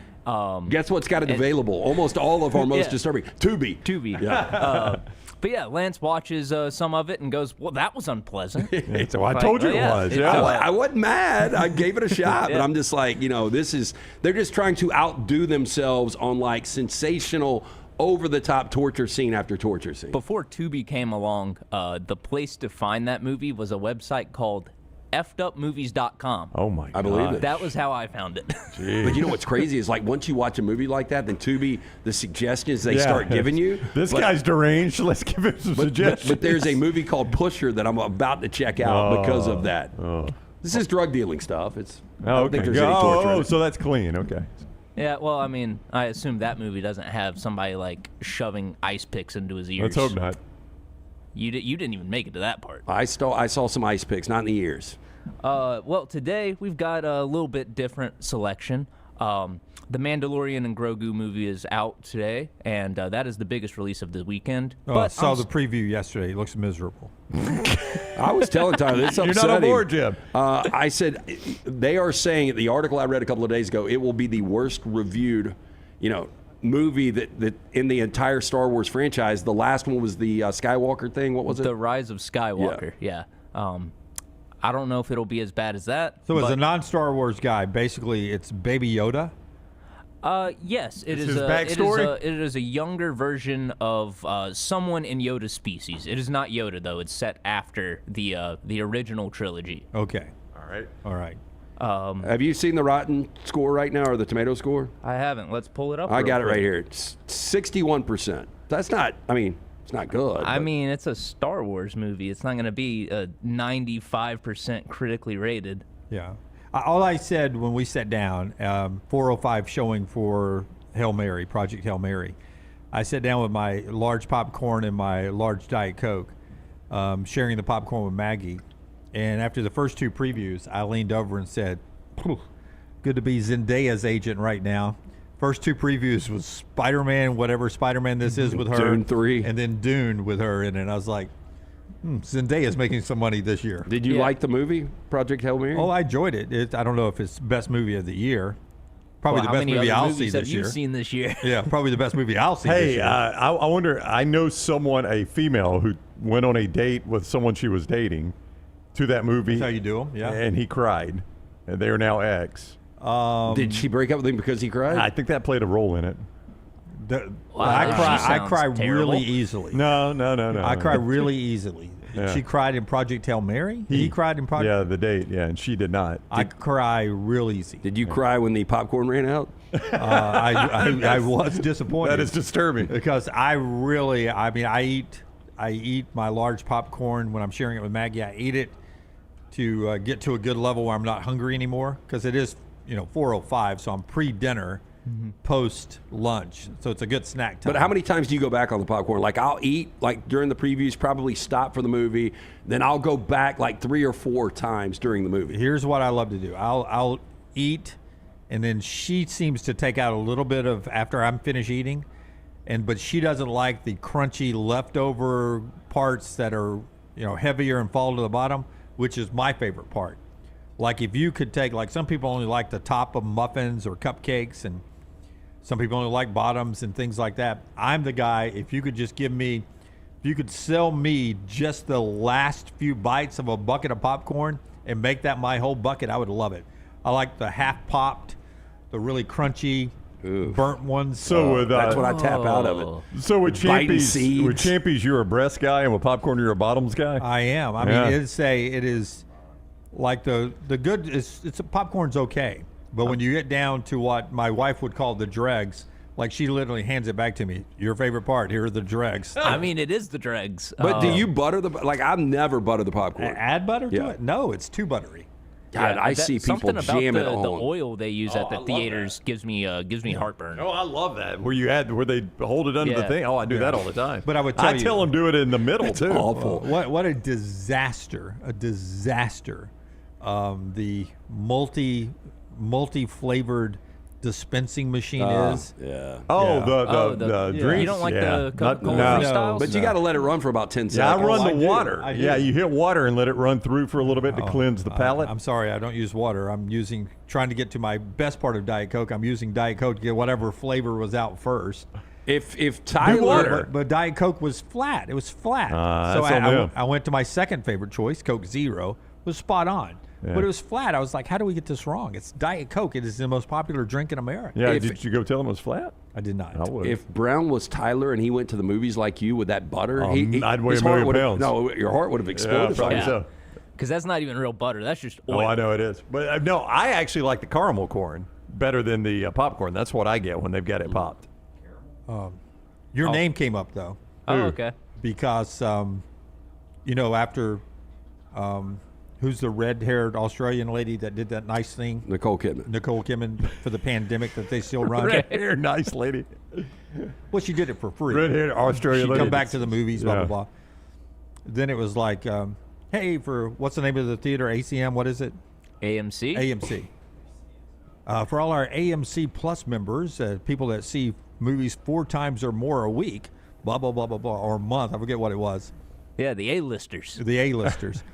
And I think it was 4 a month. Is that what it is? 4 a week. 4 a week. Yeah. My wife goes, we had a friend that was with us as well. They both were like, who would see 4 times a week? And I went, my buddy Tyler. Yeah, that's right. But He's an A-lister. Do the math. I mean, for the golf you guys play, we could see 9 or 10 movies a week for sure. Yeah, you could. I play golf every day I can. With A-list, you pay, I believe it's gone up to $26 a month, but you get 16 movies out of that. Yeah. You get your money back in 2 movies. It should be unlimited for you at that point. I mean, it should be with as much as like I promote the place. Yeah, I mean, as much as I spend on snacks. 4 a week. I mean, at that point, if you're going to 4 a week, they should just say unlimited at that point. I agree. You'll grow out of the theater experience. I'm sure I will. I'm just saying, the older you get, everything becomes more and more of a pain in the ass. You'll still go. There's just no chance you will keep up this pace. Oh, well, there's no way I could keep up this pace if I had anything else to do going on. But, yeah. So how much do you pay a month? $26 a month? Yeah, $26 or $27.99. That's an incredible deal. Yeah. It's such a good deal. Yeah. Plus, you get like discounts on concessions and everything. Do you write else. that off on your taxes? No, but I should start. Well, you can. The next reel. Yeah, next reel will help you do that. I got an accountant that'll help you out. I am going to, back to the deal. Like, I'll end up buying Project Hail Mary when I get it, and it'll be $25 to buy. So buying one movie to stream at home, how many movies can I see in 1 month at the theater? 16. Yeah. So there you go. Yep. Now today, since I haven't finished catching up on The Mandalorian, I've still got some of Season 3 to do because they did this thing where some important points of The Mandalorian story happen in a different show called The Book of Boba Fett, so I had to work through all of those episodes too. So today I will be doing a double feature, Passenger, which is a horror movie about a van life couple that witnesses an accident that leaves the driver dead, and then they're pursued by a demonic stalker who's impossible to outrun. And then I'll follow that up with I Love Boosters, which is written and directed by Boots Riley, who did Sorry to Bother You. Stars Keke Palmer, Lakeith Stanfield, Will Poulter, and Demi Moore, and is set in a surreal version of San Francisco, where a group of professional shoplifters, known as boosters, take aim at a cutthroat fashion maven after she steals their designs. And then finally tonight, you've got a new release on Netflix called The Boros. In a seemingly picturesque retirement community, a group of unlikely heroes must band together to stop an otherworldly threat from stealing the one thing they don't have, time. It basically looks like in 50 years when all the Stranger Things kids are at the old folks' home. That is what this new show looks like. And that's all I got for today. That's what Tyler's watching, brought to you by our friends at Michelson Laser Vision. We'll get to trash and our friends at Bud Light when we come back on the next round. We interrupt this program for breaking news. From the gators of the litigation situation, insurance companies have a playbook. I repeat, insurance companies have a playbook. Deny, delay, defend. They know which law firms will fold and settle cheap. They are not on your side. That's corporate greed at work. At Alexander Shunnarah Trial Attorneys, we fight back. We have the resources, the muscle, and the will to take them on. And you don't pay a dime unless we win. They fight dirty. We fight hard. Call 659-777-7777 or hit up alexwins.law. Physical office location, Birmingham. Sterling and the fine folks at Champy's Chicken on Highway 119 in Alabaster want to welcome you in for a great lunch or dinner starting at 11 a.m. every day. Chicken that's brined overnight and cooked to order, and the taste of the Delta with those Delta recipe tamales. Champy's is perfect for all your tailgating needs this football season. You can also choose Champy's for your next party, wedding, or birthday. Great food, great people. Champy's Chicken on Highway 119 in Alabaster, and everything online at champyschicken.com. At Central State Bank, we are large enough to serve you and small enough to know you. Manage your money with ease, whether it's mobile banking, hassle-free checking, competitive loans, business solutions, or personalized financial advice. We're your hometown bank with big-time service. Visit us today and experience banking made simple, because at Central State Bank, you come first. Member FDIC. Never miss anything from the next round when you listen on demand through the podcast platform of your choice, Apple, Spotify, iHeart, or Google Podcasts, wherever you listen. Always like, follow, subscribe, turn on automatic download so you can catch every part of the next round. Listen anywhere in the world, anytime on the Next Round podcast feed, and support the show by following, subscribing, and turning on automatic downloads on any podcast platform. Listen anywhere in the world, anytime on the Next Round podcast feed. Thanks for always making the Next Round a big part of your day. Hey, Lance Taylor from the Next Round to tell you about one of our favorite places for breakfast, lunch, and dinner. That is Hamburger Heaven since 1982. Hamburger Heaven has been serving Birmingham's best hamburgers, cheeseburgers, French fries, hand-spun milkshakes, and sandwiches made fresh to order. All of their ingredients are fresh and prepared daily. This includes their beef, always fresh, never frozen, hand-pattied each and every day. For breakfast, lunch, or dinner, visit any of the 4 locations, Highway 280, Irondale, Gardendale, and Homewood. Remember the name Way to Wellness if you're battling weight loss in your life. I'm Jim Dunaway from the Next Round. There was a time I was over 216 pounds until Way to Wellness helped me lose 45 pounds, and now for over 2 years, they've helped me keep that weight off. Here's their website, aplanforme.com, aplanforme.com. That's a great name for a website because there's no cookie-cutter plan. Everything is designed specifically for you. No contract, no sign-up fees, and your first consultation is free at Way to Wellness. Hey, for all of your IT and printing needs, reach out to our friends at Xerox Business Solutions. Look, I'm still one of those old school guys. I print my notes every single day for the show. If you watch the show here on the Next Round, you see all the notes in front of me.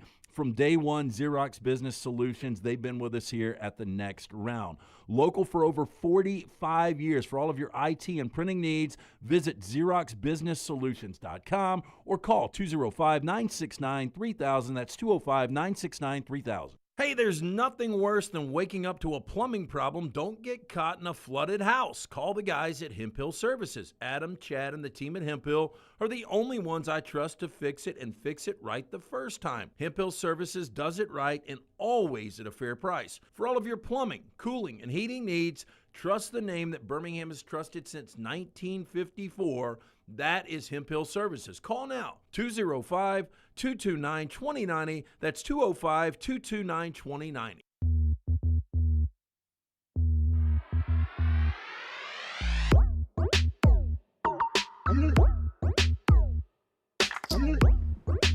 Brownie's about to give us an LSU Ole Miss point spread. I asked if we had seen one yet. I do have one. Usually that means I haven't seen one. Okay. I would say LSU 2.5 is where I would put it. I would say right now. This is from FanDuel, so I don't know if they're aggressive or what. I would say right now Ole Miss is a 1-point favorite. From Brian Edwards, who covers the gambling industry out in Vegas, he just tweeted, FanDuel has installed Ole Miss as a 2.5-point home favorite over LSU in Week 3. So LT says go if you can get a jump on. No, LSU I'm not saying that. 2.5. No? I just thought with all the LSU offseason love, they would probably inflate their numbers a little bit. I'll be surprised if this is not closer to a pick once we kick it off on September 19th. Total of 58.5. So, fairly normal college football total there. Right? A little on the higher side. But yeah. 2.5, Ole Miss favored in week number 3. Good. So, there you go. Let's get it. Yeah. Hotty toddy. 2.5. Our friends at Urology Center of Alabama, if you're having a hottie potty right now and having a little burn in the old number 1, that sounds terrible. Tough transition. Yeah, that was an interesting one for sure. That's a sign of a urological problem. You've got a hottie potty. Yeah. Gosh almighty. Call UCA, our friends at Urology Centers of Alabama, 205-930-0920. Anybody can sit here and read spots. You got to do a good transition. That's right. 205-930-0920. UrologyCentersAlabama.com. Everything from hottie potties all the way to kidney stones, problems with your prostate. They've got it all covered for you. And they have for over 70 years the best urological care in Central Alabama and the best compassionate care as well. Make an appointment today at one of their 10 great locations, 205-930-0920, UrologyCentersOfAlabama.com. One more thing before we get to trash. Todd Golden reaffirming his commitment to the Florida Gators yesterday. His name being mentioned with 4 openings, I think it is, in the NBA right now. One of them being Orlando, very close to Gainesville. Connor Flagg in Dallas opened up this week. Is Golden State open? No, Kerr decided to stay. Yeah.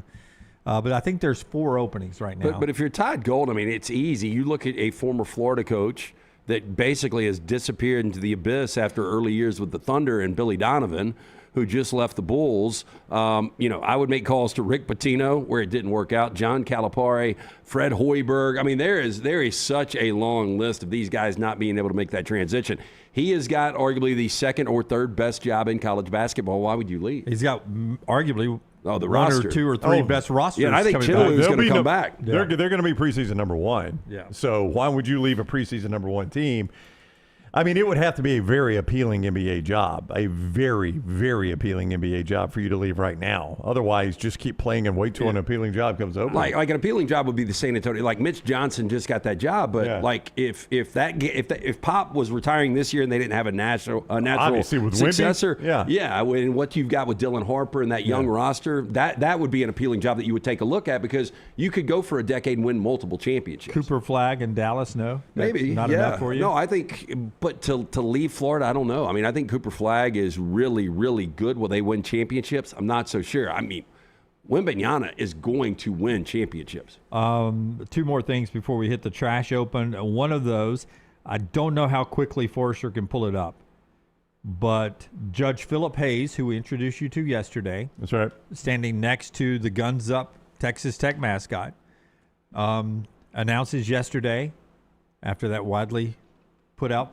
circulated photo, yes, social media post, that he has recused himself from the Brendan Sorsby case, and he is turning it over to whatever the role is now, the local whatever now appoints a judge to hear the case. So he will not hear it. He's a 2-time graduate of Texas Tech, and he recused himself. I mean, probably smart because we know the way he was going to rule, more than likely, and just because he rules in favor doesn't mean that there's not an appeal and it doesn't ultimately get shot down. Yeah, why put yourself through this also? I mean, even if it's not fair to Brendan Sorsby, because if he ruled in his favor, no one's going to take it at face value on the facts that he ruled in his favor. They're going to say you just did it because you're a Texas Tech fan. Right. And I would also assume this judge has had a long career, and the one thing that he probably would be remembered for out of this long legal career is him giving a thumbs up to get a player that, or even worse, he's a publicly elected official, and he's got to rule that the Texas Tech quarterback is ineligible. He may know already this is not going to go Brendan Sorsby's way. Do I want to be up for election in Lubbock County, Texas, whatever the county is, and I've just ruled the Texas Tech quarterback ineligible? Yeah, and I know the campus is in that county, but how many Texas and Texas A&M fans also reside in that county? That's right. Yeah. No-win situation. We showed you earlier this week that Fanatics jacked up putting Ty Simpson in the wrong Rams uniform, the one that they will not wear anymore. Ombre, is that the word you use for it? Yeah, the ombre numbers. So that was a mistake on the NFL stage. An even bigger one this week from the NFL office. Haven't gotten to this since we saw it first Monday, but Jackson Smith and Jigba, his MVP trophy, so dumb, was for Defensive Player of the Year. Yeah. They put the wrong lettering on there. They've apologized, and they're sending him a new one. Yeah, I mean, literally, 4.5 months past him winning the award, and how you send that out and you don't get that right. Yeah, it seems like that'd be easy to proofread. Yeah. I mean, it's just a trophy. One job. Yeah. That is... of course, he's taking it as disrespect. That disrespect continues, so now he's going to play with a chip on his shoulder. He was already good enough. Don't need that. Yeah. Mississippi State and Georgia is getting ready to go with the SEC baseball tournament. They go at 12 noon today, moved up earlier. So, too, is Florida and Alabama. They'll play after that. Tyler Fay on the hill for Alabama. Auburn won last night. Auburn plays again, scheduled for Friday night against Texas A&M at 6:30, single elimination all the way through the championship game on Sunday. Everybody left in this tournament locked into the NCAA tournament. A lot of them locked into hosting. And teams like Auburn and Alabama fighting for double hosting situations to where they host all the way to Omaha. Pretty good baseball all weekend long out there at the Hoover Met. Let's do trash. Tyler Mann, hit it. But you guys have sharded, right? I have, yes, I think every man's done that that. could be But it. I think you're reading way too much into this. LT's Trash is presented by Bud Light. Easy to drink, easy to enjoy. Our friends from Bud Light. We start first with another edition of Name That Celebrity. You guys could not pull it off yesterday with David Caruso, who just turned 70. Oh, that's Pink. That is not Pink. Yeah, she lost all the weight. No, Pink would never let herself explode like this. That right there. Oh, I know who it is. I do too, Jim. I've got this one. I know her name. Yeah. I know what you're going to say. I was but trying I to don't sing the song. know. Go ahead and sing it. That was her first. Her first hit. I think Jim may be wrong here. No, it's the Dixie Chicks. Okay, it's it's Natalie Maines, Yeah. the lead singer of the Dixie Chicks. I thought it was Bosworth in the 80s. You pulled him out of a creek. If you wonder what happened to the name the Dixie Chicks, she ate Dixie. If heaven ain't a lot like it. My That's God. Natalie Maines. She gives no S. I don't know if it's Maines with an S or Maine singular, but that's who that is. We're right. Literally, they're like, hey, look, you just need to make yourself as unattractive as you possibly can, and she did it. Boy, they were off to a hot start. Don't like to make a huge political statement. Yeah. I still listen to their music. Their music I liked it. I mean, it wasn't my favorite little poppy country, They but I liked still it. think they're popular if you Oh, look yeah? at their ticket prices. Okay. Seriously. Yeah. were I knew they were still touring. Brown the Dixie Chicks or the drummer movie that you shat on earlier? Which one? Whiplash. No, what No, I'm did you saying, say? I mean, would you rather sit back, watch Whiplash for 2 hours, or listen? Oh, or listen go to a the Dixie concert? Chicks. Well, I mean, I don't know if I want to go to their concert, but I'd listen to them first. Authorities in Texas have removed a Tesla Cybertruck from a lake after the driver intentionally drove it into an attempt to try the vehicle's, quote, Wade mode. Now, on Tuesday, the police department announced vehicle's recovery, adding that the, quote, driver stated he intentionally drove into the lake to use the Cybertruck's Wade mode feature. Police say the vehicle became disabled, took on water, prompting the driver and passengers to abandon it before calling for help. Picture posted online showed the half-submerged Cybertruck near the lake shoreline. The driver has since been arrested on charges of operating a vehicle in the closed section of a park or a lake. Now, the Wade mode, according to this, defaults the vehicle's ride height to very high and protects Cybertruck for up to approximately 32 inches of water, driving at slow speeds 1 to 3 miles per hour. As water depth changes, reduce your vehicle speed accordingly. Looks like he was a little deeper than the textbook would say. 32 inches, that's not very deep water. That's not right a there. lot. Yeah. In my opinion, the ugliest vehicle on the road. I'm not a big Cybertruck fan. So if there weren't so many performance issues, I would like this because I like the stupid shape. That's what makes it unique to me. But apparently they rust, which I don't know why you're taking it in water, even if they say it can after rusting issues have been reported. The brake pedal was getting stuck to the floor. That's no good. Yeah, or it was getting wedged in a way where you could not hit it. Well, I think somebody avoiding the rust. I saw a full-out orange Cybertruck on 280 last week.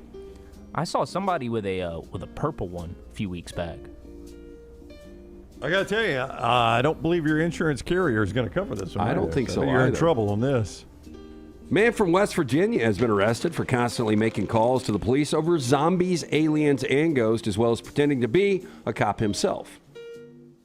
Now, when it comes to extraterrestrial beings, plenty of people are still hunting night and day for proof that we are, in fact, not alone in the universe. There have been plenty of calls to see what's inside of Area 51 after the U.S. government released a ton of files about aliens, and scientists found alien DNA on people who claim they have been abducted.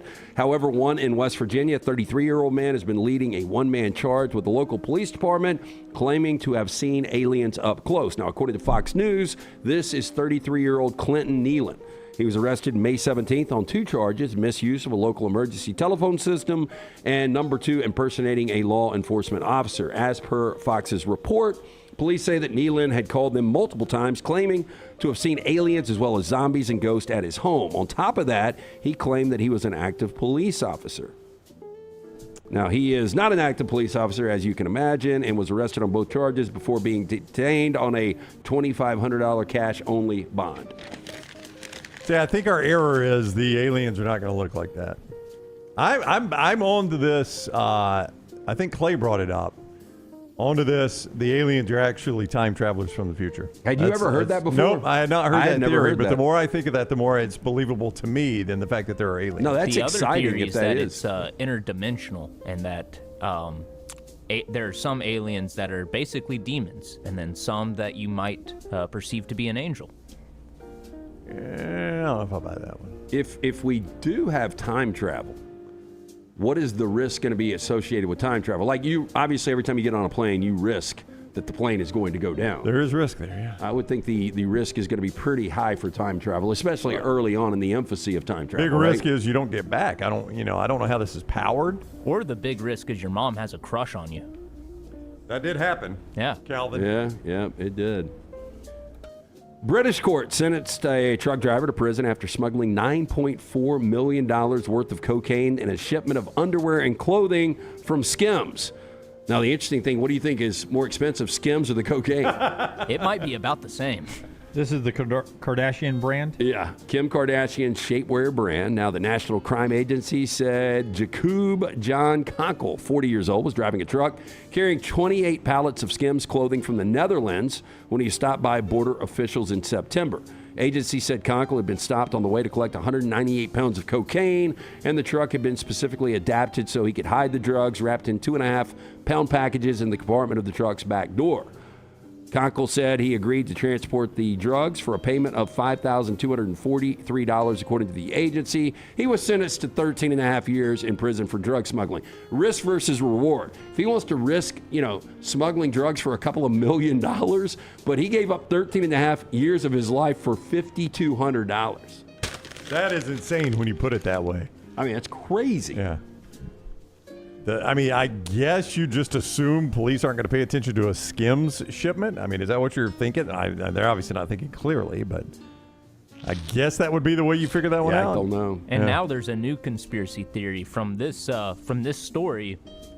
Some people believe that this story proves that Skims is a front, and nobody's actually buying this overpriced athletic wear. It's actually a front for a cocaine trafficking operation, and Kim Kardashian's like the new Pablo Escobar. Yeah, I don't think she needs it. I don't know what level of greed she could possibly ride to. But yeah, I mean, $1 billion, you're not going to be able to spend it. Yeah. And finally, a dancing robot's attempt at a smooth Michael Jackson-style routine turns into an accidental slapstick sketch when the machine face plants mid-performance of Billie Jean. This video is fantastic. Not seen this yet. Good recovery, though. Yeah. Moonwalk.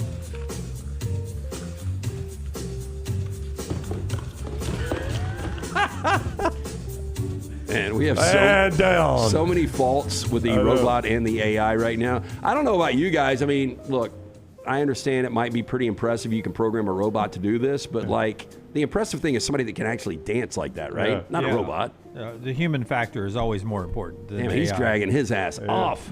I saw the start of it. I saw somebody on social media share this video. Say all he said was, "All the dads on Parents Weekend at the bars." It does look like a dad trying to dance. The funny thing is, it looks like this is some sort of tech expo demo sort of event. Yeah. And so they're pulling this out like, look what this robot can do. He did not even make it to the first verse. It looked more like he was tap dancing, trying to not fall on those steps. Probably should have a venue that doesn't have stairs on the stage. That was probably the first thing they should have done. You're right, Jeff. Let's Michael dance on a flat Jackson stage. was one of the greatest dancers alive, but even stairs tripped him up sometimes. That's a good point. Even Michael couldn't always handle it. That's all I got. That is Trash Today, brought to you by our friends at Bud Light. Easy to drink, easy to enjoy. Thank you to Ron Slay on the show earlier, talking NBA playoffs. If you need some NBA content with the Slay Man, Slay Ride, the Boom Boom Room Captain, you can go catch that wherever you get our content, including our friends at Spotify. Champy's brings you this final hour of the show. Champy's Chicken, Highway 119 in Alabaster, where you might bump into Tyler at some point. Down there enjoying the hand-cut chicken fingers, the in-house made size, the lavender lemon drop. Is that what it is? That's what it is. Now, I have been told by Megan that they are going to be making some new seasonal cocktails for the summer. So They might not be able to get the lavender lemon drop coming up soon, but I'm sure the new drinks will be just as good. In-house made sides, in-house made desserts, key lime pie season. It's made right there. It's delicious, but the caramel cake is tremendous year-round. It's all right there on Highway 119, Champy's Chicken. Running out of time to win Tyler's contest over at TNR Clips as well. Tell us about that, man. Yeah, so I've got this this merch giveaway going on at youtube.com/@TNR Clips. And for those that ask me, this is fully endorsed by us. It's not Tyler going rogue. I've got this merch clip. This is real merch. This isn't like knockoff merch. This is real, fully endorsed. Yes, I cleared it with everybody. And are people questioning you, Tyler? I think just Jim. Yeah. But that's every day. But if you go to youtube.com/@TNR Clips, you click that subscribe button, and then you send me a little screenshot showing that you're subscribed. You email that over to tyler@nextroundlive.com. Make sure the subject line is contest entry or something similar so I can find it later if I don't see it immediately. And that's all you have to do to enter. First place, the grand prize winner, gets a t-shirt and a hat. Second place will get their choice of a t-shirt or a hat. And third place will get a sweet TNR thermos. And plus, it is just the best way to keep up with all the best conversations on the show. We've got the Will Wade roster conversation from yesterday.